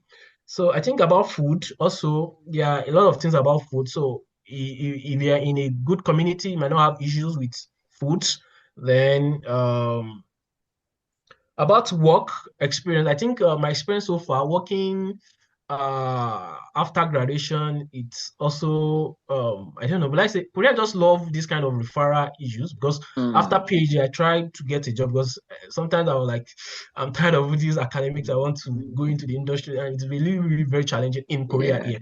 But when my professor recommended me to a company, so I was able to join them and blend with them, and I'm still working with them with my lab work, and I'm getting more experience. And so far, I've had so much experience, most especially about green smart farm in South Korea, because we are currently working on a project which require me to travel through the western region of South Korea, and I've been to more than 20 greenhouse farms. So I've seen a lot of farms beyond what we read, beyond research. I've seen a lot of things, and I could see how we are lacking back in Nigeria, like how Korea did their agriculture, how they designed their agricultural system, and the challenges we are having in Nigeria. So I could see how they make their model. I could see it in a different way compared to what we have in the US and also the Korean system. So I could see it in a very different way. And so many things are just so interesting and so intriguing if you have access to work with locals and you're able to go into the to the locals. So I don't know if there's still anything I can add. Yeah, and the time is against us also. Okay, let me just give the opportunity for the next speaker to speak. So thank you very much. Okay, thank you very much, Dr. Anis Rabi, for giving all in school in South Korea, and especially regarding the professor scholarship, which is one of the common scholarship that people come here to South Korea. And I would just like to add on the GKS. GKS, that is Korean government scholarship, is going to be open in February 2025. They do it yearly, so if you are interested in applying to that, you really need to start preparing your document, because recently the application process for GKS is becoming very difficult. So if you are interested in applying for GKS, you need to start preparing your document. And I think through Gamji, we are going to post the requirement and then the authentication process that you have to go through before you apply. So uh, keep following the Gamji page, and we are going to give you detail on that, inshallah. So I think that's where we are going to round up this session on scholarship opportunities around the globe. Sorry, who didn't? Zainab, I think you will talk on the next one because the time is against us. So let's round up this session by quickly going to the participant, because at the end we are going to have our next our special guest, that is Dr. Ibrahim Duba, to give us also his insight on the Japa and also in general the living abroad, so that he will give us a key note speech on that. But before that, I would like to quickly go through the discussion also to ask them one question, and I would really appreciate a very short and precise answer regarding that, so that we can move to the final stage. And the question is, who am I going to start? Okay, I'll start with you, Zainab. Upon your living in Australia and under the scholarship, what are the lessons or experience, challenges, and everything you have had, and what advice can you give to prospective students that want to establish themselves outside their country? Well, there are, for every opportunity, there is also challenge. I can say challenges even the challenges of, finding yourself in a country that is not yours, trying to blend into the culture and the environment. In addition to that, even in terms of skills and expertise, you may come across so much challenge. I think in the beginning of this presentation, I mentioned some. To tell you one incident that really got me mouth agape was one time when I went to a high school here in Australia to give a career talk on why I decided to be a parasitologist. So one of the students asked me, may I please ask you about your research? What particularly what methodology do you use for your research here in Australia? And I was like, okay, it's mostly, okay, my research is basically about DNA extraction and then PCR and then next generation sequencing. To your greatest surprise, those high school students were already introduced into these methodologies. And they were like, oh my God, do you remember the samples you received some weeks ago in your lab? And I was like, yes, I remember. True, Professor. So. And I was like, yeah, I know. And they were like, okay, we did the DNA extraction on your behalf. We did it. And then the professor said someone is going to use the samples, so they were brought to you. That's to tell you how far the world has gone. High school students, secondary school students doing what we are doing at PhD stage. Wow. So that means when you get the scholarship, you really need to buckle up to meet your expectations, because nobody is like, most of these scholarships actually put you more on, like, can I say the first year is usually a trial? I don't know for other universities, but here in Australia, once you are admitted, the first year is like a probation year, because after a year you have to make a presentation to audience, both your supervisors, your committee chair, and the department or the faculty at large. You have to present to them what you've done in the scope of 1 year and why your candidature should be confirmed. Otherwise, you would either be asked to withdraw because you cannot be able to do it, or you will be asked to get demoted to be a master's student, or another option is for you to be on probation for maybe 3 or 6 months. So there are many challenges trying to cope with getting the scholarship offer, because you have to stay on track. You have to keep the same way they were able to be convinced with what you did maybe in your first and second degree. That same way you have to keep being the same good candidate to be able to continue to enjoy the scholarship. So there are many skills that you have to work overtime to be able to mingle into the system. That's one. Culture shock is there. I could say that even though I was able to successfully pass my IELTS test on first attempt, but I could tell you that in the beginning when I came, most of the professors that take us here have deep Australian accent. So in the beginning, it was very hard for me to really get deeply what they were saying, especially during teaching, during seminars and the rest of it. So such challenges are there as well, you know, so many, but you just probably the best way to approach such is to speak out. If you are able to get scholarship, don't struggle alone. Speak to people, try and find communities with common goal or that share common interest so that you get support. The guidance and counseling unit is also there if things are overwhelming and you are new in the country with probably limited friends and family around. Speak out, seek for support, don't stay idle and the rest of it. I think that's the challenges are there, but don't be scared. We are all there and we actually pass through it. And I could see quickly, someone in the comment section asked, very important question, could you tell us the opportunity for scholarship in Australia? Just like many people said that there are university-based scholarships. So in Australia, you actually do not directly apply for scholarships. What happens is, although I am not a beneficiary of such, but I can tell you a little. Once you identify a university that you would want to apply to, the first thing is to find a supervisor.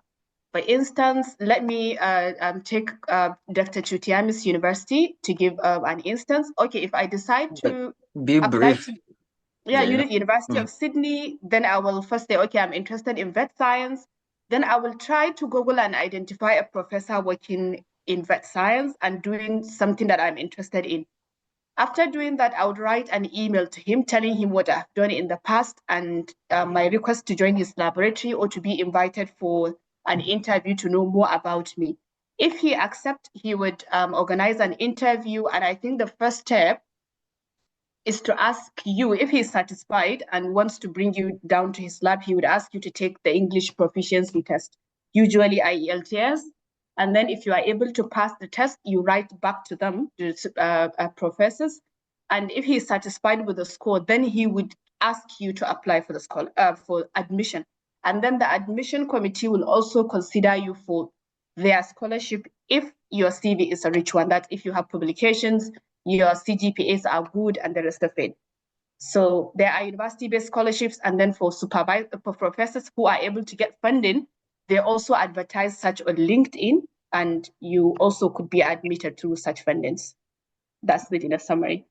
Thank you very much, Zainab, for giving it all. And because we didn't have time for Zainab to talk more about the scholarship opportunities in Australia, I think we are going to organize another session maybe in next year, where we will talk about scholarship in the United States, Canada, and Australia. Then we'll talk them all together. So I think that we will address them later. So I will quickly go to Al-Amin. Please, in a 1 minute, can you describe some of the challenges that you faced during your study, and then what advice can you give to students while living abroad? Please, in 1 minute. Okay, so thank you again. I think it's not going to be something new because majority of it have already been said. First and foremost, you have to have it at the back of your mind that you are going to a place where they are way above their game, beyond what you think you are. So no matter how smart or they have deductive or logical reasoning, when you get there, you would realize that you are far behind compared to what you think you are. So you need to step up your game. You need to ask a lot of questions, and then you need to also be clear when you are speaking, because even though you are from my own personal experience, I was always told I speak fast, and at a point in time I felt discouraged to ask questions in the class because when I speak, nobody understands what I say. So you have to know where you are at the point you are and how you are going to either slow down to their own pace or speak in such a way that it will be clear for them to understand you. Then another very important thing you need to also realize is that you may end up being in a place where you are completely isolated. If I hadn't met some of the my colleagues I met in Korea, like Buhari, Ibrahim, and others, I would have to tell you that it's more or less like the school I was in. There were only 4 Nigerians, and that would be a bit difficult. So the only other people you would probably meet other Africans, which most times at a certain stage in your life, you may not have the same mental state of reasoning or getting along. And so it's more or less you're always on your own, except you have other persons that you relate with. But overall, you just have to weigh your options, look at the situation, ask questions, try as much as possible to get people, be it they are Nigerians or they are not Nigerians, that are going to support you, because it's going to be very difficult. People don't seek for help over there. They'd rather do it themselves, or they just end up giving up. So you would have to have an option of how to go about it. And the earlier you make that clear, the better for yourself. Thank you, Al-Amin. Thank you very much. So I will quickly move to Dr. Nuruddin. Please, you two in 1 minute, your challenges, experience living abroad, and advice for the student. Okay, thank you very much, Mr. Bahari, the participants, and the audience. So a lot has been said. From my side, I can say there are a lot of challenges. So by the time you arrive to a foreign country, like for example, France, one of the challenges as a Nigerian is you find it difficult to find someone who speaks English. That's one. And differences in culture and the way people are becoming conservative. They do their things. But I would like to advise prospective candidates or applicants that are going abroad to try to create what will make them to be like to be lively and happy with the situation. For example, for me, one of the ways I overcome this difficulty is by engaging in sports. As people knows me, I am used to sport. I play football to the extent that I even play league, and I have even the national license number for football, and even to have the opportunity to play.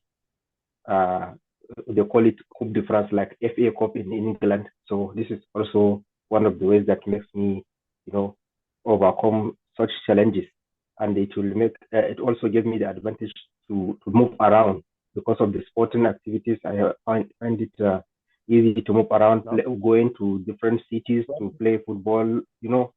These are the things. And concerning culture, you need to connect with people, even if they are not from your. If you are not from the same background, try to connect with them. Like this, you will find it a bit easy, but it is really challenging to live in a foreign place where there is no much people from your origin or from the same background. Thank you. Thank you, Dr. Nuruddin.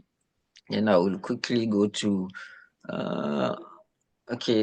Dauda Salu, maybe some of the challenges and advice for students that they. Okay, yeah, since you said it's almost 1 minute for the challenge, I could recall when I was doing my PhD prior to my confirmation defense, one woman from Canada, she had me just like that. I don't know. I thought because I am the only Muslim. She condemned my research, everything. So what I try to do is I open up to my supervisor. I told him this is the problem and this is what this, whatever she told me, I will tell my supervisor. It reached a point of saturation where my co-supervisor went and warned her that if she want to be dismissed by the university, then she will make sure that she was dismissed. Because so why I'm saying this is, please try to create a kind of relationship when you're working with the supervisor. When you have problem, be open up. And then another thing that I would like to advise to them is that you come from Nigeria, you have your own skills, please, but don't show up. I have seen a situation whereby one guy came from Ethiopia. We are in the same office. I was asked to mark a thesis, master's thesis. I refused, but he used to tell them that he was a lecturer in one university. I am a senior PhD student, but he is 1 year behind me, but he collected it and he marked it, he failed them. That becomes a serious problem for him. He has to leave the institution. So please, when you go, tread with caution. Thank you. Thank you very much, Dr. Po, being brief and highlighting very significant topic, especially try to really see you have a good relationship with your supervisor as well as your lab member. That's very important. Okay, I'll go to Dr. Anis Ravi, even though I think you have talked some of the challenges here in South Korea. So, but based on your personal experience, you can maybe highlight more and then advise. Dr. Anis Ravi.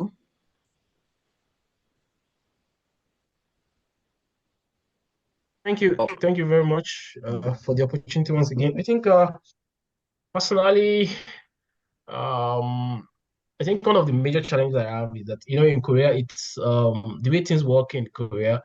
Koreans don't really like you to ask more questions, and I don't know. When I came then in 2020, so I had my senior colleague in my lab is a Muslim brother and also from Pakistan. So I have to ask for some of the basic things we needed in the lab. For example, the software we used in the lab for modeling. So it was, I don't know why it wasn't feeling so easy for him to give me those information. And it was just like I should go to the internet to get it done.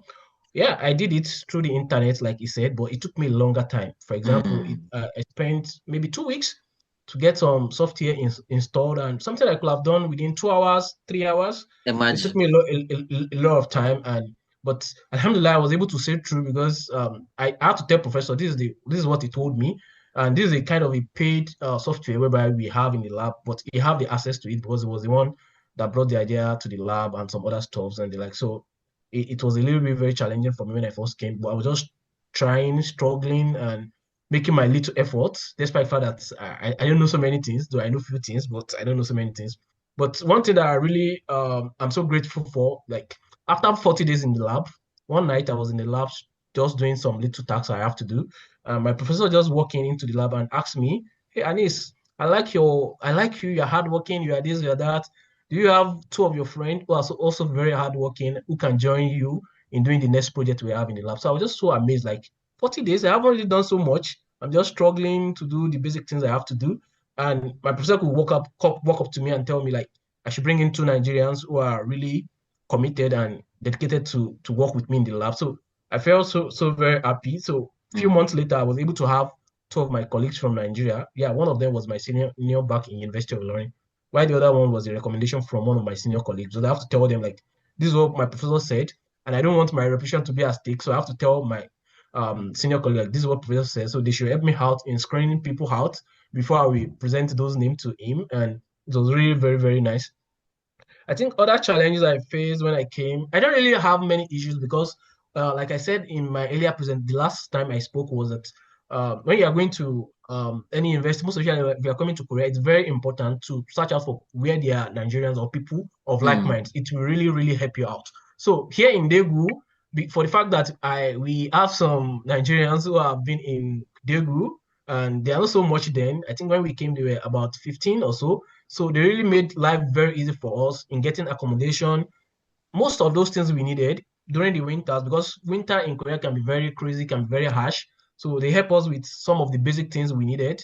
They help us get accommodation. They furnish it with all the necessary things. All the things I just have to do while I was in Nigeria is that I send money to them and everything was settled out. They picked me up from the station to my dorm and some other basic things. Then when I was having some basic challenges in my research, I could walk up to some senior colleague within who are Nigerians. We speak the same language, so it's very easy for us to communicate. So I just tell them some of those challenges I'm having, and they were able to recommend some site for me to check all the necessary things. And so, but what I would just recommend for everyone who is trying to pursue a scholarship opportunity in South Korea can be really very funny.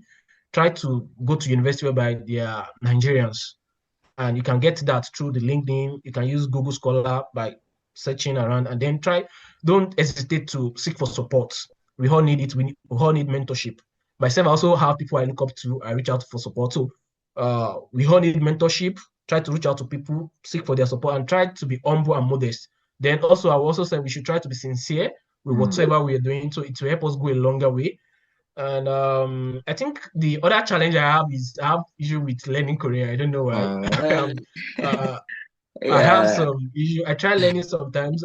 Maybe because I wasn't having enough time to go through it. But I know some things, but I just quick forget very easily. But I think for many of you guys who intend to come to South Korea, I would recommend you guys to go through the GK scholarship. Is the best because it will give you that 1 year opportunity to go through the language school, where the other scholarship opportunity will not give you. And also, if you're able to get the university-based scholarship, it's also very, very, very, very good. It will give you a lot of opportunity. You can travel because the project is very wide. You can travel for conferences. You can also go for personal research. Maybe if you have a collaboration with other labs somewhere in another country, you can have that opportunity to also travel to that country or to that lab. And I so much believe that sometimes the project used to cover all those expenses. Then most importantly, try to pray. It's very important for you to pray. It's very important. Try to pray to have a very good, nice professor.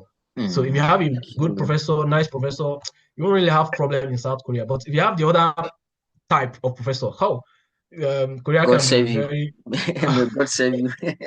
So I think that's just what I can just Thank add to you it. very much, Dr. Anis. Actually, you highlighted a very important point, which is somehow related with what Dr. Salu has mentioned, that is try to maintain a very good relationship with your supervisor, so that, for example, you can even have more opportunity for other Nigerian. For example, here in South Korea, Dr. Anis mentioned because of his work and his example that he's setting in his lab, then the professor could be able to ask him to suggest or to recommend other Nigerians so that they can come. So if you try to be a good ambassador, try to be as your good behavior, then you can have opportunity for you even to bring other people, that's what we want.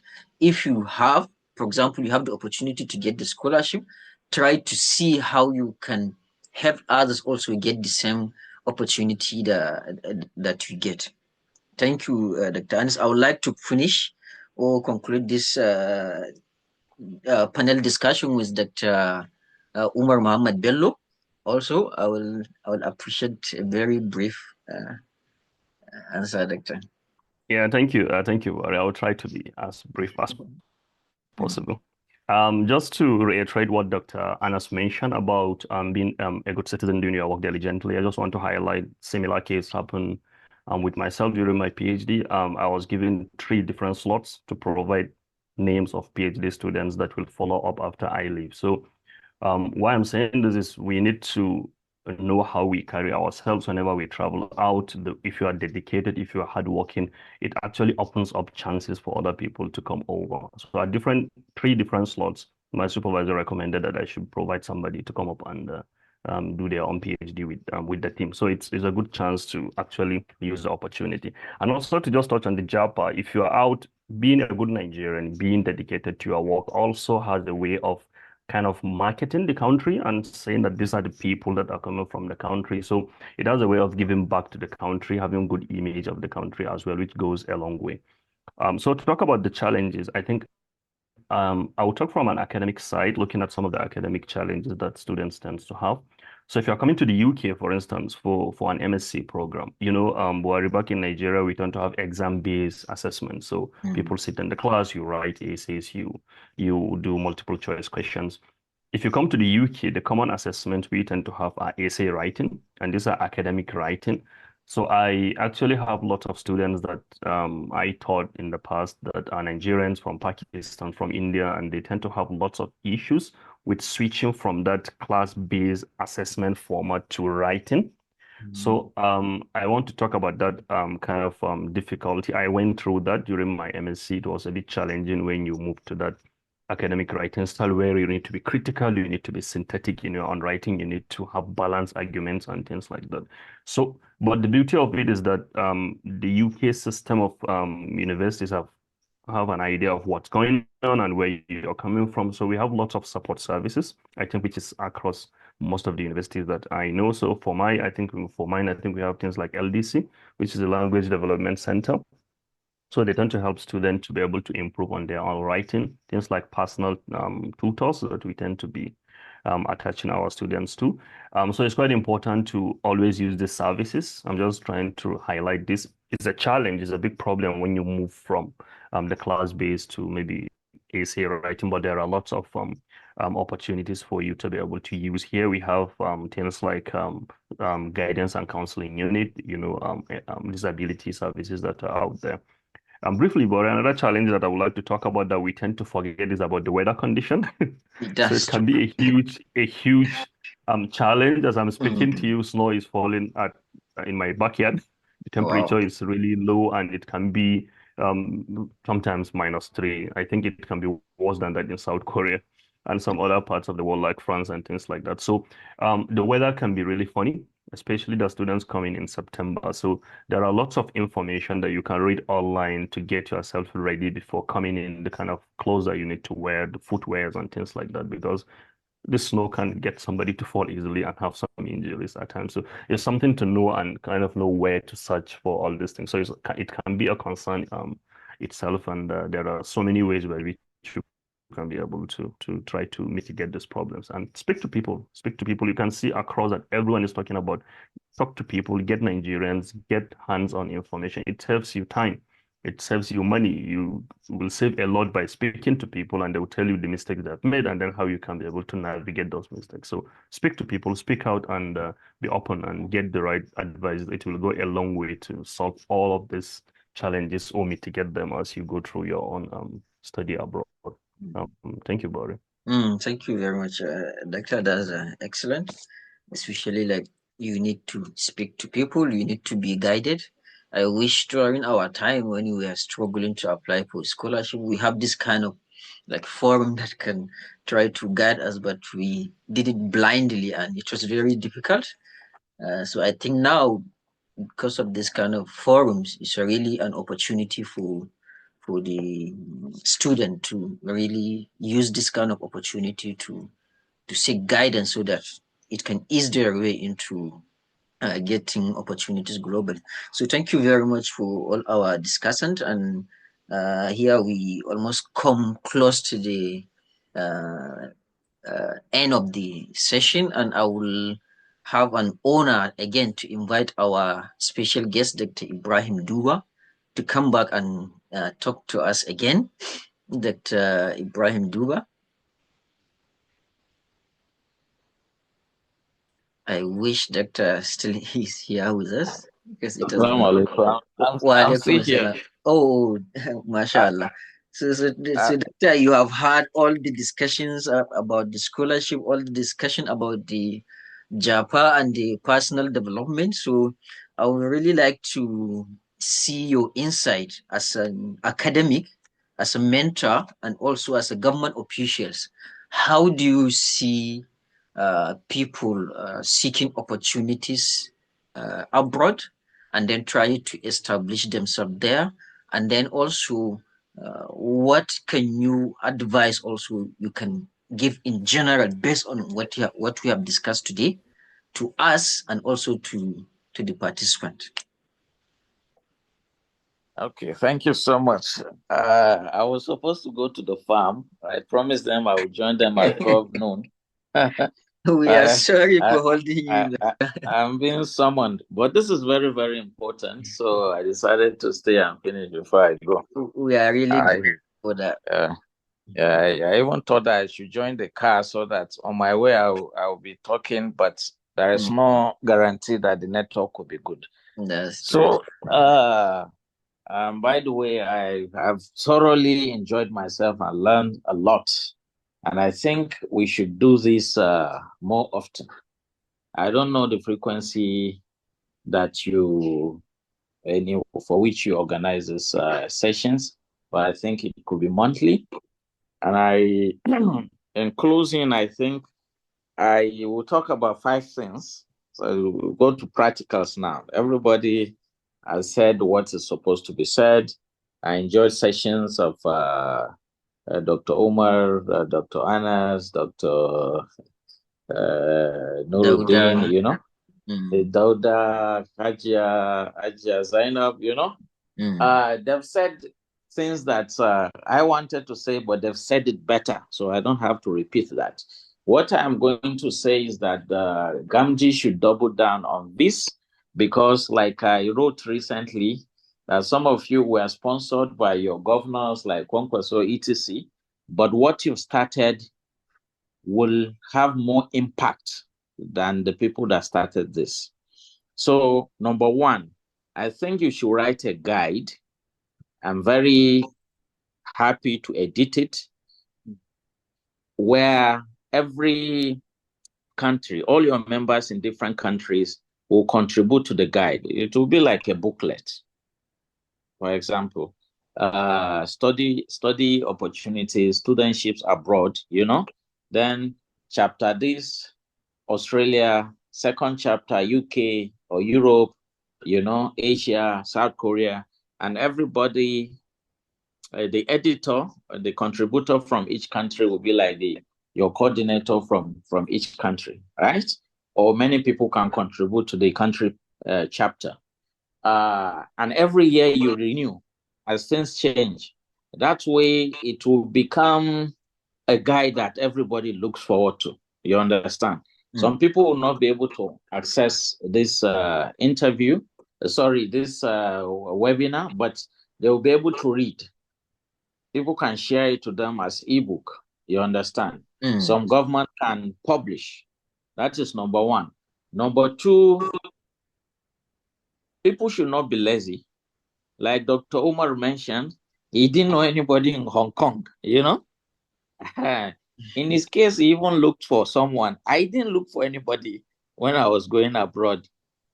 In fact, when I arrived, I didn't know there were Nigerians until on Friday when I saw people from BUK, especially BUK. At BUK, it's a different university. That's why they are more progressive, because their vice chancellors sent a lot of them abroad to learn. So they are bringing that culture back. So that is number one. Don't be lazy. Try to do this thing yourself.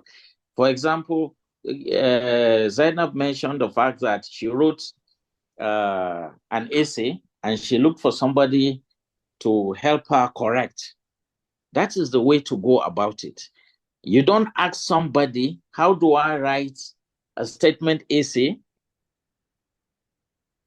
Instead of asking the question, you should write the essay, then find someone to guide you.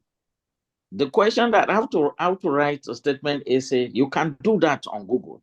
Anything that you can Google, don't ask anybody. After you've done it, then you can ask somebody to guide you. I've been doing this for 20 years, so I know what I'm talking about. What you've done today, people will just bombard you with questions, some unnecessary. But I like some people that they are very, very hardworking. In fact, some people, after reading my column, Professor Brainy, they will never talk to me until they finish their PhD. And they will say, Doctor, thank you. I got my PhD because I read your article. You understand? But some people want you to hold their hands. How do I get a passport? International passport in Nigeria, for example. So please, the audience should not be lazy, and the facilitators of this program who have already enjoyed, they are already living abroad, should be patient with them, right? Because we don't know what we are going to say or what we are going to do that will give us paradise, right? That's true. Number three, whether you like it or not, you are going to have difficulties. You are going to have difficulties with your supervisor. You are going to have difficulties with strangers. You are going to experience racism, whether you like it or not. There is nothing you can achieve in life that you will not encounter challenges. So keep that in mind. Just because it is in another country doesn't mean the problems you face in Nigeria, you are not likely to encounter some of them there, right? Because some people think all these countries are gardens and paradise and they don't have problems, right?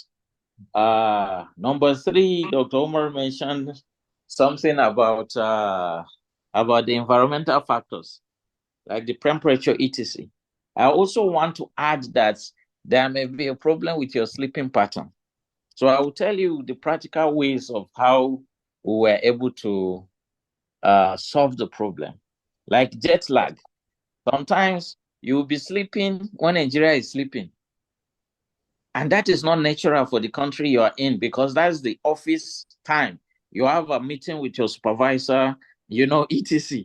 So you go there late. And when you are late, then they will say, Kai, this person is not serious. So what you do, whether you feel like eating or not, when the host country is eating their breakfast, eat the breakfast with them at that time.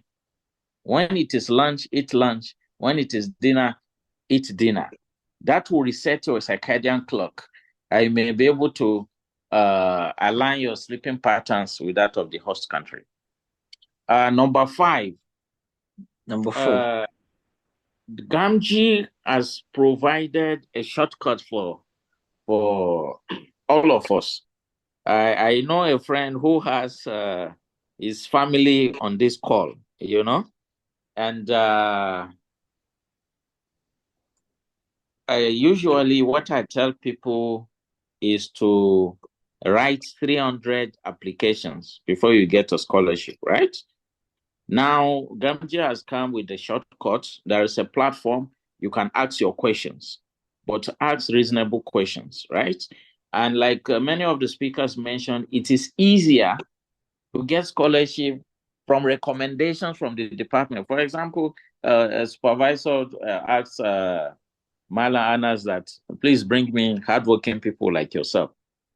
That is the easiest way to get studentship. So if you are on Gamgee platform, I shared the link earlier, and I think Dr. Buhari should do so again.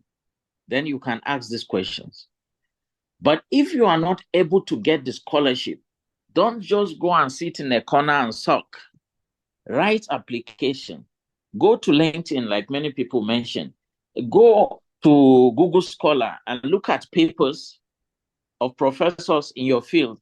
Then contact them directly. When we finish our master's degree, we were looking for sponsorship of PhD because the masters were self-sponsored and we really, really suffered. So while we were wasting time, we had my Palestinian friend had an Iranian friend. And he told me that the Iranian friend already got a place in Sweden.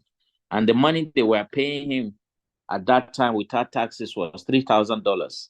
Now, $3,000 in Nigeria now, how much do we have? Like, it's more than 4 million, right? So how did the guy get it? He wrote to 300 places, 300 professors, department, scholarship opportunities. Because I told my Arab friend that, wow, the guy is lucky. He said, no, he's not lucky. This is what he did. Then he told me what he did. He applied to 300 places. And I was ready to do that. But the second place I applied to, I got it. So somebody said you should pray. Yes, pray. But also sit up, buckle down, and do this work. You can't be complaining after applying to 10 places and said, I've been applying. It's like Nigeria. People say, I don't have a job. I said, how many places have you applied for? I've applied up to 5 places. I don't have it because the rich people are giving themselves. Take responsibility for your life and self-develop. That is my my final submission. And don't when you are developing yourself, don't care about Nigeria. Nigeria will not accept this. Nigeria will not do this. Nigeria. I have 6 degrees. I've never done any of them because I want to have a job in Nigeria or because Nigeria will accept it. You know, my friends in the university will say, from psychology, you went to IT, from journalism, you went to this. Nigerian universities they will not take you as a lecturer. I said, who told you that I want to be a lecturer in Nigeria? You understand? So develop yourself. If Nigeria doesn't take you, the rest of the world will take you, right? And finally, I will give you the advice that my friend gave me, Dr. Anka. I was doing my master's, he was doing his PhD, and I kept disturbing him. I said, Dr. Anka, we must go back to Nigeria and fix Nigeria. We must go back to Nigeria and fix Nigeria. Then one day he asked me, he said, you are a Muslim? I said, yes. He said, what is the ultimate for a Muslim? I said, paradise. He said, okay, is it only in Nigeria that you get that paradise? Wow. So that's the question. So I never bothered him again, even though I came back. In fact, he came back before me. But that is it. What you do, wherever you are, don't forget your God and don't forget your people. And foreign direct investment is not enough. It is these remittances that is even helping Naira as we are now. You said the Naira has fallen very badly, right? If you remove these remittances by students or by professionals abroad, it will even be worse. So whatever you do, take responsibility for yourself. I thank Gamji, and may Allah help us all. Amin ya Allah. Wow. That's a very golden advice from our versatile professor and doctor. Thank you very much for this wonderful advice. I really wish the participant have jotted these 5 things that, or 4 things, because one is for Gamji. These 4 things down, because I think they are really.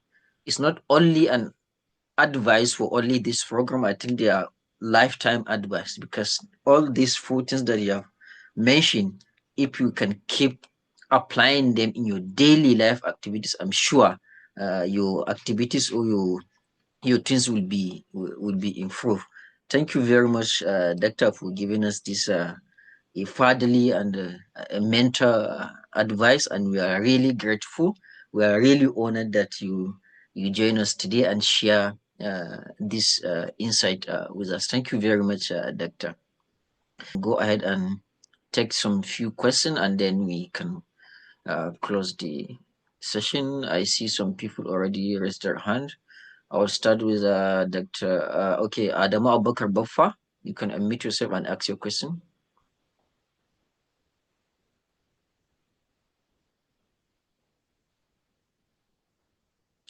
Adamu Abubakar Baffa. Okay, I will go to the next one. Umar. Assalamu alaikum warahmatullah. Good afternoon to you all. Thank you for giving me this opportunity for asking a question in a wonderful event. So first of all, my question is toward these scholarship issues and the challenges. So two kind of challenges. So even though I heard people saying that if you are foreigners in European country or other country that's a developed country, so you have some limited opportunity as well as also racisms. So these two factors, I want us to share something, because we are just hearing from other people. It's not the confirm. So if I hide from somebody that is in the country, that is where.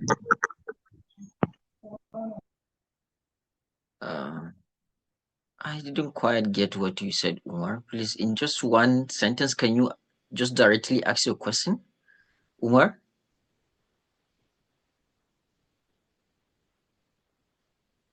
Okay, I'm not sure if, for example, among the discussion, if someone catch his question, because I didn't really understand what he is trying to ask. Maybe when you are available, you can ask again. Yes, he's talking about racism. Okay. He's talking about the challenges of racism. Okay, I see.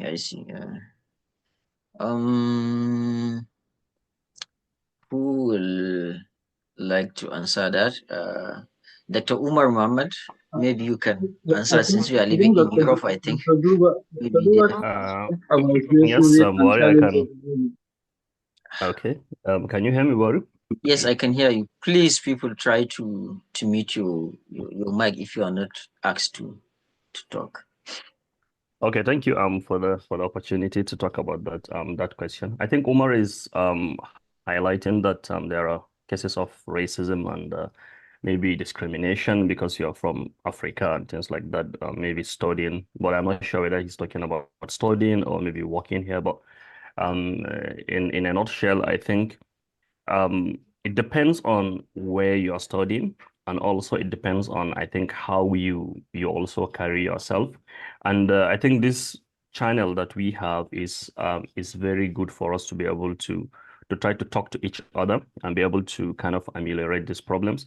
Personally, I've been in Scotland for almost 3 years now, and I've did my master's in at Kiel in 2016. I don't think I've come across any direct racist kind of behavior or attitude towards me. But I had a lot of cases in different parts of the globe and things like that in different parts of the country. It might be a little bit more when you move to Asia. I don't, but that's just from what I'm hearing from people. So I think the main advice is to speak to people, as we said earlier. Speak with the Nigerians that have been living in that country. Get insight into what's going on, because you are moving from your own country that you know the terrain, you know how things are done, to a new place. If it's a place that is having lots of cases of racism, for instance, talk to people that are living there, and they will be able to guide you on how they're able to navigate that problem and how they're able to survive in that kind of environment. And I think Dauda mentioned about his own kind of encounter with a lady from Canada who happens to be working in our university. So it's also a case that can happen at times in your lab team. You can be feeling that you are being discriminated. I think what you need to do is to look at the situation. What are you doing in the country? What is your main goal? If you're there for a PhD, as I think Buhari and other people mentioned, your supervisor is quite important. You need to build that relationship so that even if that racism is coming from the research team, you can be able to try to work around it by having a good relationship with your supervisor. If it is within the city, it might be localized. It might be an area that is having some group of people that tends to be more racist than the others. If you don't have any business doing there, why go there? Just stay within your university. If you're there for a year or two, get your degree and try to find a place that is less when it comes to being racist. But it's a valid point. It's there across the world, and we are different. I mean, even in Nigeria, we have different terrain. We have the south, we have the north. People talk about things, regionally. It's something that is ingrained in humans. So, but the point is, if you're coming out, you are in a different country, try to play your game well, talk to people, find some insight into how they do their own things, and try to live within the area that you feel safe, and you have less of these cases of racism as much as possible. Back to you, Bahari. Thank you very much, Dr. Umar, because I think so many people raised their hand, but regrettably, actually, we cannot answer all your questions. So I'll just go to ask some few questions. Other question, if you are asking specifically on scholarship in certain country, you can send a request to our Gmail address. Inshallah, we'll try to address your question from there. Dahir Umar, you can unmute and ask your question. Okay, Assalamu alaikum wa rahmatullah. Thank you so much for this excellent presentation, and may Allah Ta'ala continue to bless you all. Amen. I'm a registered nurse with the Nursing and Midwifery Council of Nigeria. I'm having diploma in nursing since 2020, and I've been applying for so many scholarships abroad. So far, I have not gotten anyone yet.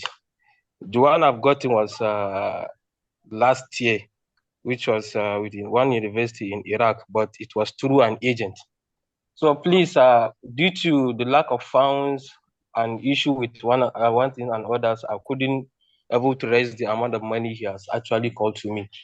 So my question here is, please, can I get recommendation to any scholarship body or any university that can offer me scholarships among whether Korea, Saudi, or any other country that I can actually apply without an agent or money fee? And please, what can you call about those agents that are using this scholarship, this and the opportunity to be collecting money from people? These are my few questions, please. Thank you very much.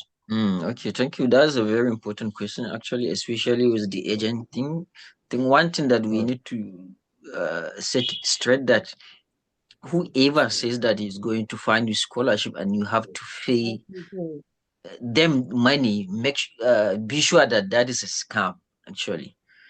In a searching for scholarship or getting a scholarship, you don't need any agent to be your how can I say, mediating between you or the school and scholarship. Be assured that that is a scam. Just like what Dr. Duba has emphasized, is try to don't be lazy. Try to do it yourself. People have been doing it by themselves, so just don't sit around and be looking for people to give you scholarship. You are the one that you can give yourself a scholarship, but you have to work for it. And for example, all the people here, they get their scholarship without knowing anyone, and they got it, so you can get it. But on top of you said you are in the health field, I think I will like Dr. Dauda to answer, since he's in similar field. So to quickly answer, maybe recommend some of the scholarship and also maybe highlight this kind of scam activities by some agent. Dr. Salo, Dr. Dauda. Thank you very much, Dr. Bari, for this invite. And in particular, for the person asking this question, I will be honest with you.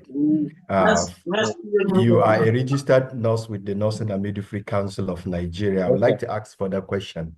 What is your qualification? If you are just having just registration with the Nursing and Midwifery Council of Nigeria wasn't enough, what is your level of education? If it is a basic and post-basic, I will tell you vividly that it will be very difficult for you to get scholarship.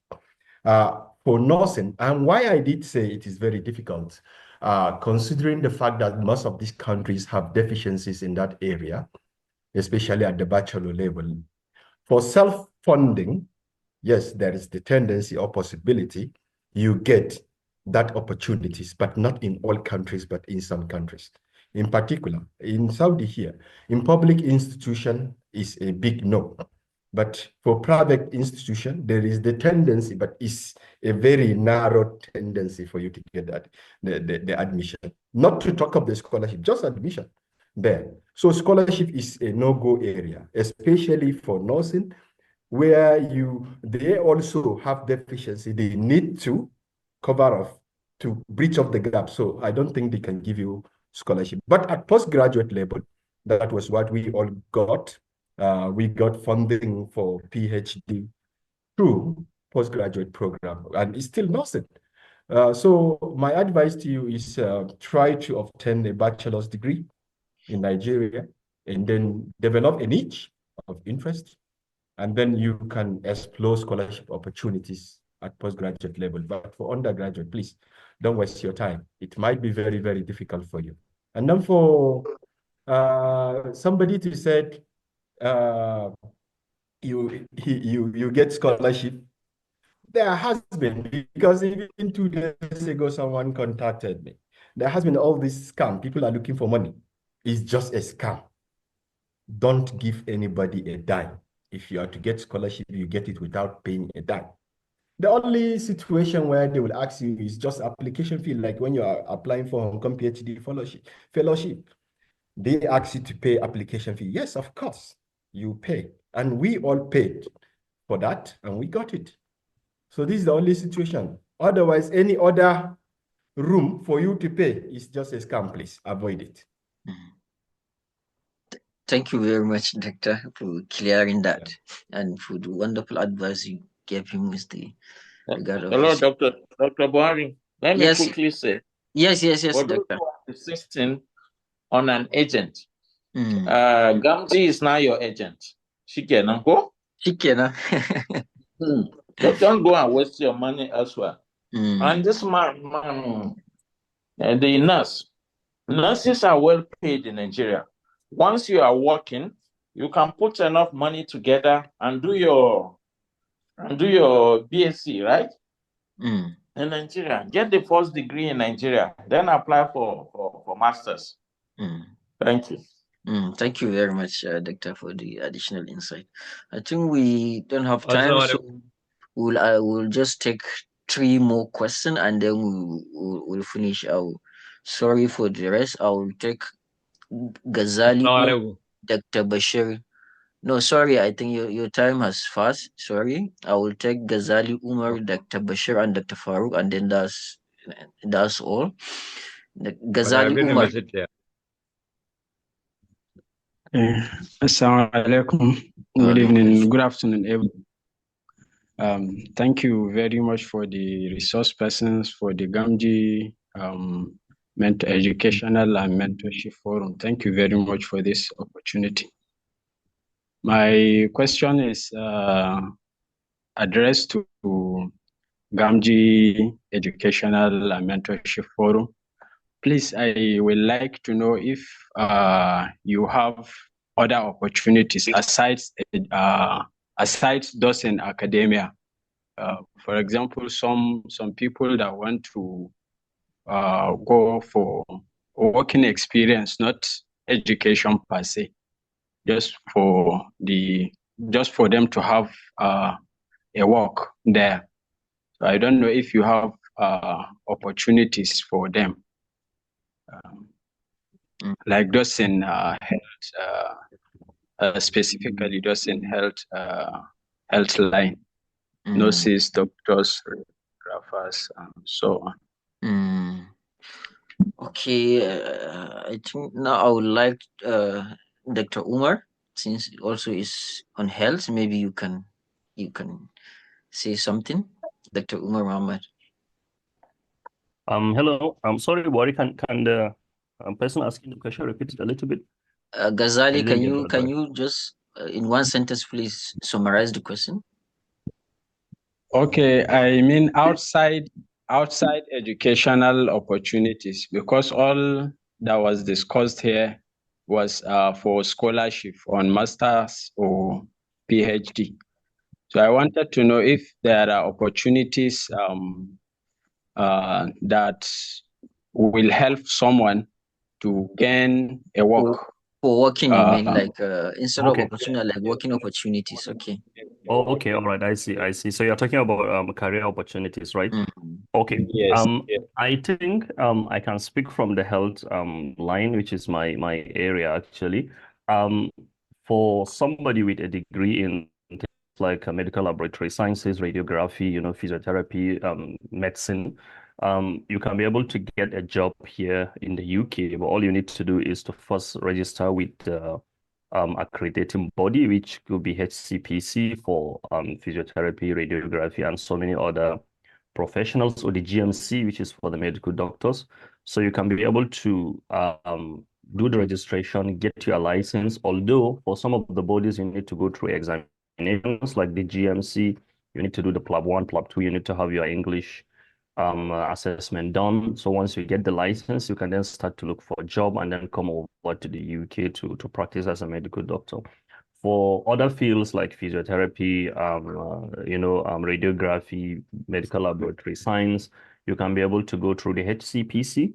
And for that, you don't need to do any exams.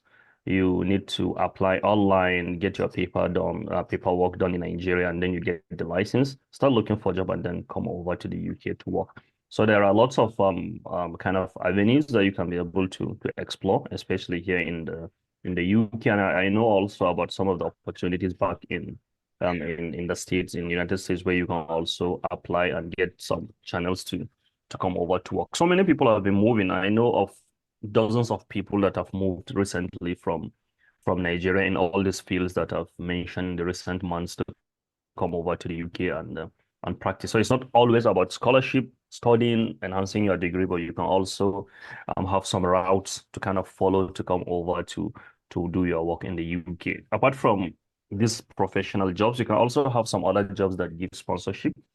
I think lots of people come in through the support work. They come in, if you have a job that has sponsorship, you can be given visa to come in and do your work So directly. much. So not to take much time, I think there are lots of job opportunities. All you need to do is to reach out to the people in the country you want to go and be able to get the adequate advice to help you with that. There are a lot of things to say on the job hunt, but I don't think we have the time to talk about it. But for professionals that you have a BSc, all you need to do is to get the license in the health field in the appropriate body to come over and get your job and then come over and start working here in the UK. Yeah, back to you, Bahari. Thank you very much, Doctor. So I've been advised to take at least one from the From the women. Yeah, from the women. So I will include one woman, which she's the one on the list, that is Nusaiba, but I will come to you later, Nusaiba Haruna. But now, Dr. Bashir Ibrahim, you can unmute and ask your question. Okay, Assalamu alaikum warahmatullah. Good afternoon, good morning, everyone. Let me start by appreciating Gamji Mentorship Forum for this sacrifice and generosity. Actually, we need these forums, more of them, more than ever, because certainly when you look at the statistics, our people, especially in the north, actually do not have this exposure and enlightenment. And the works of forums like Gamji, I'm sure, is widening the expectation. When I saw this flyer, I did my best to share it, especially to as many forums that I know. I'm a medical doctor here in Nigeria. So Jazakumullahu khairan for all that you do. And inshallah, whatever somebody does, even if somebody gets the scholarship, gets a job, whatever he does, inshallah, you will get the reward, inshallah. Inshallah. All right, thank you. So during the discussion, you also mentioned about advantages and disadvantages of Japa. So my personal perception is that the advantages outweigh the disadvantages. So I advise everyone I meet to always take the option of the Japa. Just do your istihara and start pursuing the course as serious as possible. Because of course, one of the disadvantages is that you will miss your family.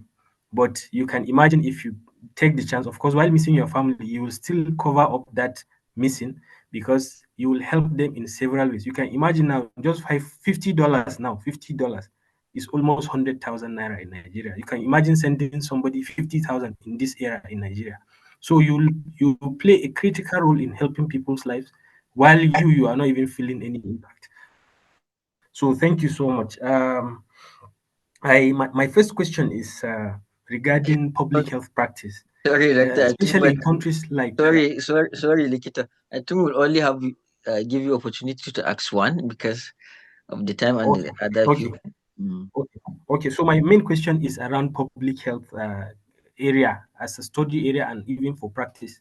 So please, if the presenters can guide on, especially in these countries, Saudi, Hong Kong, and South Korea, how often are these opportunities available? Because I keep searching and I don't see those opportunities compared to in the UK and the US. Then how can we have this recording, please? Thank you. Okay, thank you very much for your comment, Dr. Bashir. And also, well, we didn't really talk about disadvantage of Java. Actually, I think the purpose of this webinar in the whole is to encourage everyone to really just Japa, actually. So thank you very much for your comment, Dr. Bashir.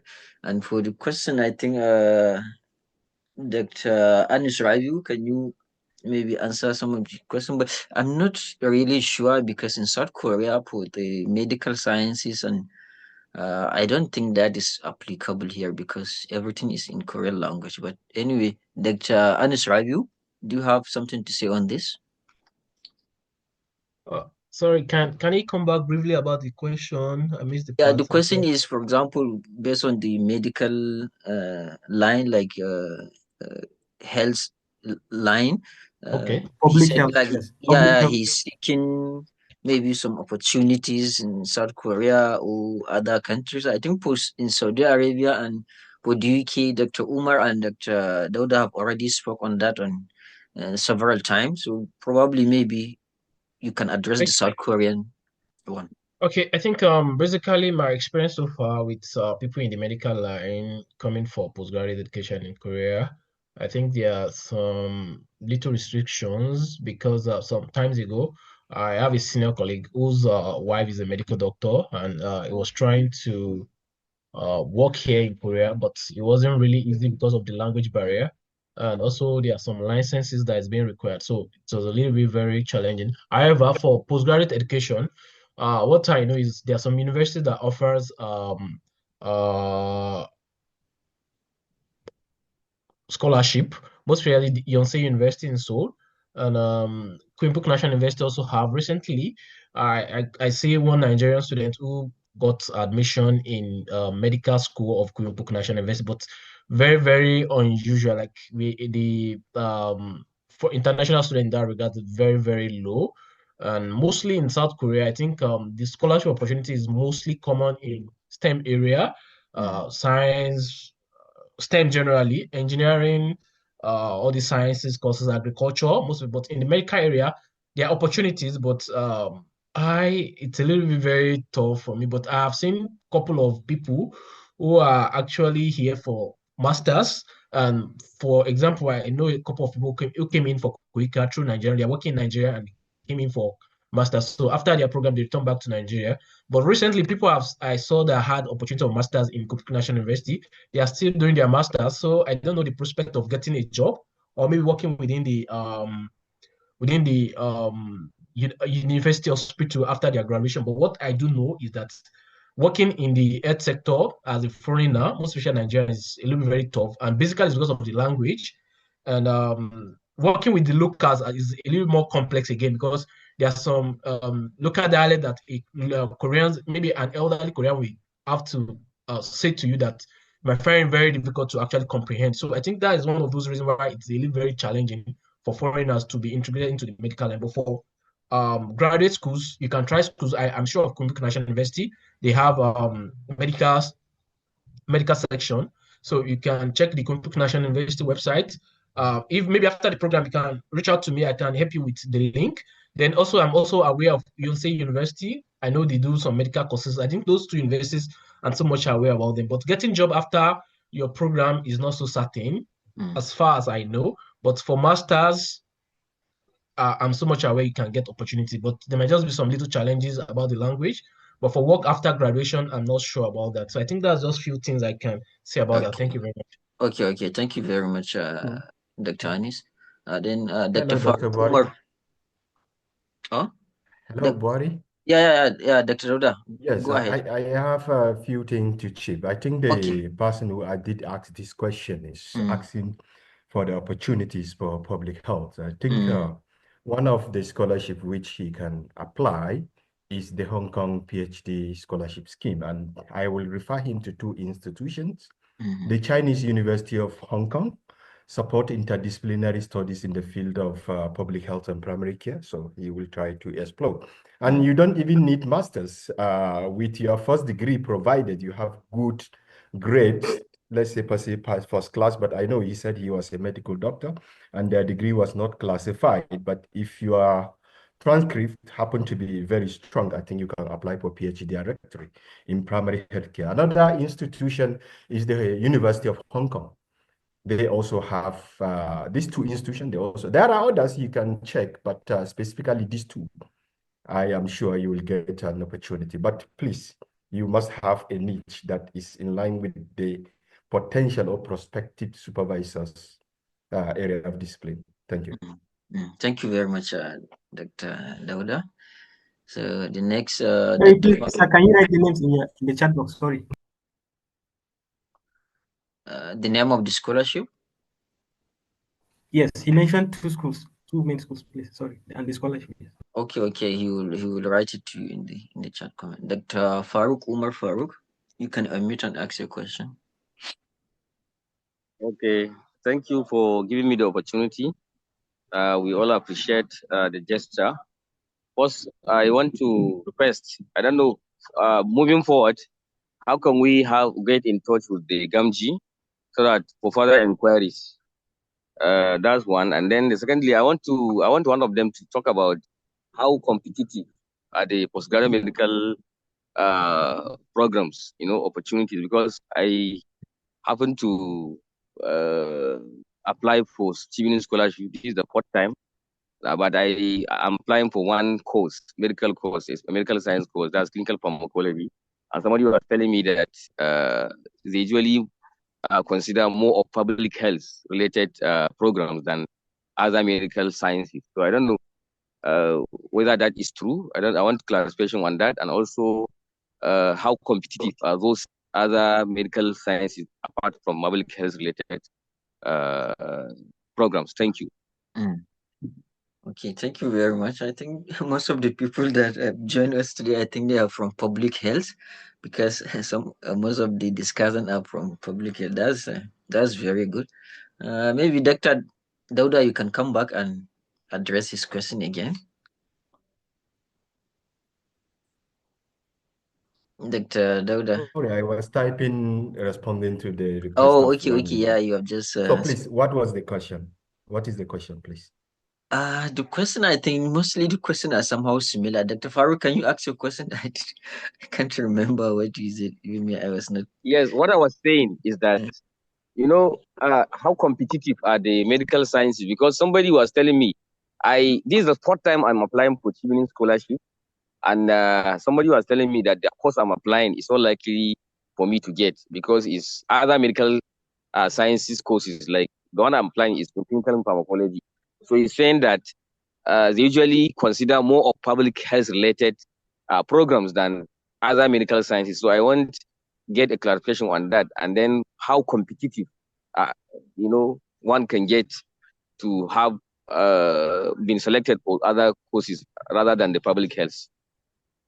Okay, yeah, there has been a lot of opportunities, but what I would like to tell you is don't go for particular department, rather you go for a particular field of specialization. For example, you said you study pharmacology. If you go to the Hong Kong Polytechnic University, you may likely get any suitable course which you might be interested in the School of Biomedical Sciences, which is not pharmacology based, but you may likely get admitted there. So focus on area of discipline or where you are interested. Since it is not public health, maybe you want to specialize in industrial pharmacology or any other thing. Check these areas, not necessarily, because some schools will not have Department of Pharmacy or Pharmaceutical Science, but some of the courses will be domiciled in the Faculty of Biomedical Sciences or Biomedical Engineering. So be exploring these areas, you might get some. There has been a lot of opportunities there, but please narrow down your search to certain area of discipline. That will enable you to get what you want instead of a broader.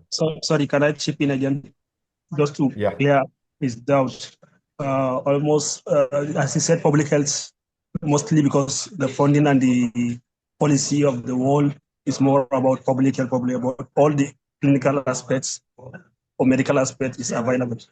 What you do is you have to research a gap in even the clinical pharmacology and go to deeper to understand the processes.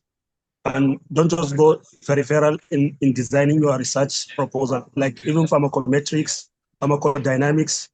I have a friend that just graduated from Poland in clinical pharmacology. So we have a lot of opportunities. Just you have to put more effort in your search to get to that position. Okay, thank you very much, Sergio. So we'll take the last question from Nustaiba Haruna. You can unmute. All right, thank you. Can you hear me? Yeah, we can hear you. Go ahead. Thank you very much for the opportunity to ask the question. And I want to say a very big thank you to Gamji and all of the facilitators for this very insightful session. All right, so I think my question will be to Dr. Umar Muhammad Bellu, because he mentioned, he was the one that mentioned Commonwealth Scholarship. So I'm actually asking on behalf of my brother, because he studied medicine and surgery and he graduated. He's currently doing his housemanship. So he applied for the Commonwealth Scholarship for public health in UK, and he got shortlisted for the interview. But then I think they had a site where they check, I think on the Nigerian site or something, I'm not very clear on that, but they mentioned that completing NYSC is a criteria. So he's been weak in the knees, let me put it that way, because he's yet to serve. He's still doing his housemanship. So I want to understand, is it that completing your NYSC is a major criterion?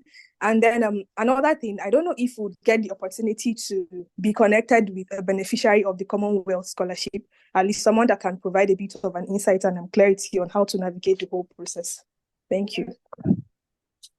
Thank you very much, Nisheva, for the question. And I hope, Dr. Umar, you have catched the...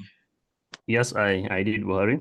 Okay. Thank you so much, Nuseba, for the question. I think the first part of it is that is NYSC required for Commonwealth scholarship? For that question, honestly, I don't know the answer, but maybe we need to check the site if it is a primary requirement for somebody to get the scholarship. The second thing in regards to that question is just to check, have you contacted the Commonwealth office and maybe send them an email? I think they are good with responding to your own queries. It will be one way to kind of get gist regarding that.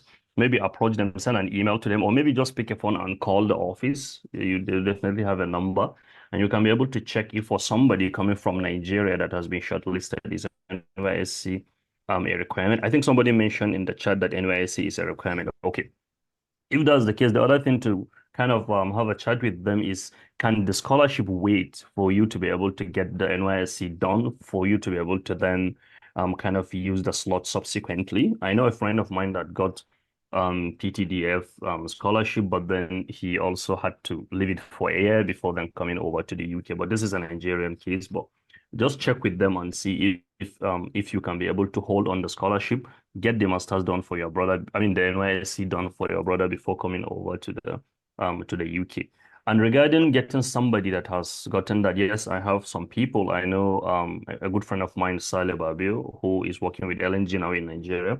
He got the PhD slot for the Commonwealth. So I can be able to maybe link you up with him if he's happy to kind of help your brother with some of the further questions that he's actually having. So to just go back to the main question, I don't actually know if it is a requirement, but I think from the chat somebody says it is. So if that's the case, I will, if I'm in your shoes or your brother's shoes, I will just pick the phone number and call the office and speak with them. Can this slot be kept for me until I'm done with my NYSC? They are very happy to respond to such queries, and I think you can be able to get first-hand answer from the agency. Thank you. Thank you very much, Dr. Umar, for answering that. So I think that's the only question that we can take. We are really sorry for those that we cannot take your Hello, question. Buhari. Yes, Sorry, okay. yes, Dr. Yes, I Dauda. have posted a name, Hafsa Dauda. She has a LinkedIn platform called Chevening Diary. Please let Okay. her contact her via LinkedIn. I think she might be very happy to contact her to answer your question. Okay, I hope Nusaiba, you have had Dr. Dauda, so you try to contact the person that he sent in the chat. Thank you very Sorry, much. Buhari. Can I chip in a little bit, just 5 seconds before we go? Yes. Somebody just reminded me that the Hong Kong PhD fellowship scheme is open and it's going to be closed in the next 1 week.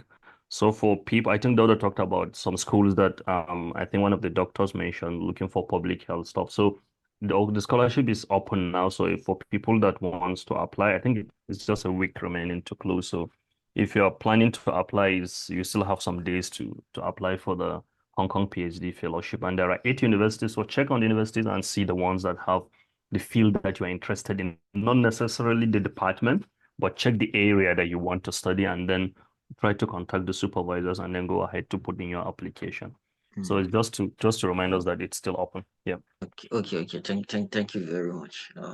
So we cannot take any more questions. We are really sorry, but if you have a general question or if you have a specific question to any of the discussant, you can still send your question to the Gmail gamgiedu@gmail.com. Inshallah, we will direct the question to the discussant and your question will be answered. But sorry, we cannot take more questions.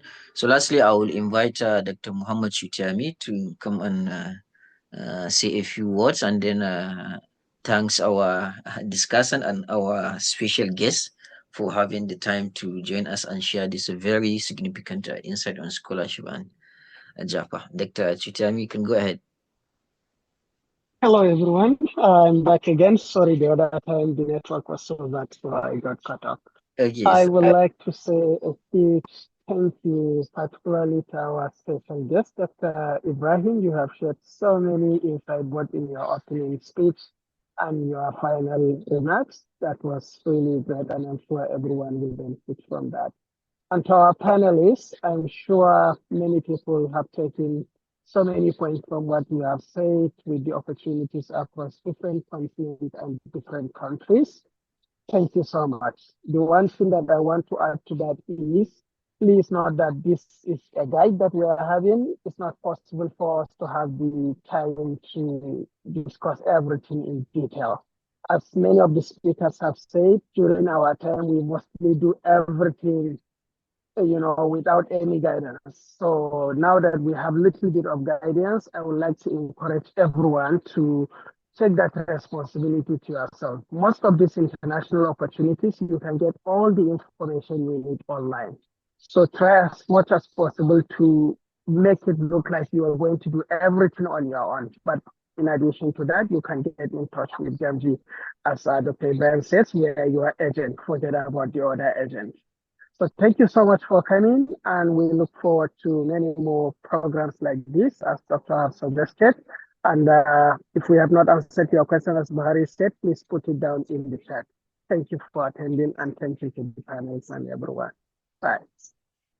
Thank you very much, Dr. Mawad Shitai. So here we comes to the end of the webinar, and again, I would like to extend our gratitude and thanks to the discussant who, despite their tight schedule, but they squeezed and came to educate us and our brothers who are seeking for scholarship opportunities globally.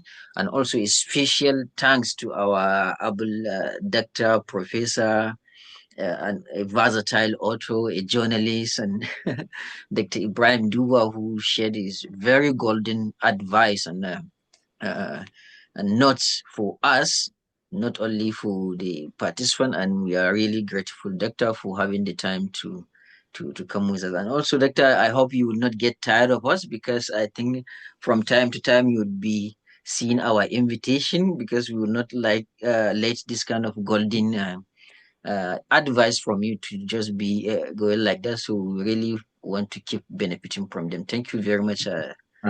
I'm yours anytime. Yes, thank you very much for the opportunity.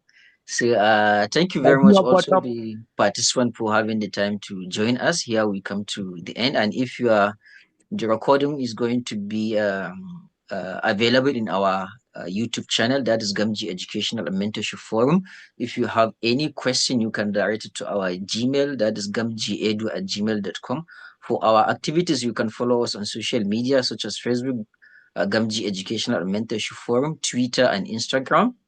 Also, you can use hashtag at Gamji Edu. Also, you can see some of our activities and our scholarship opportunities that we force almost regularly. So thank you very much, and have a nice day, everyone.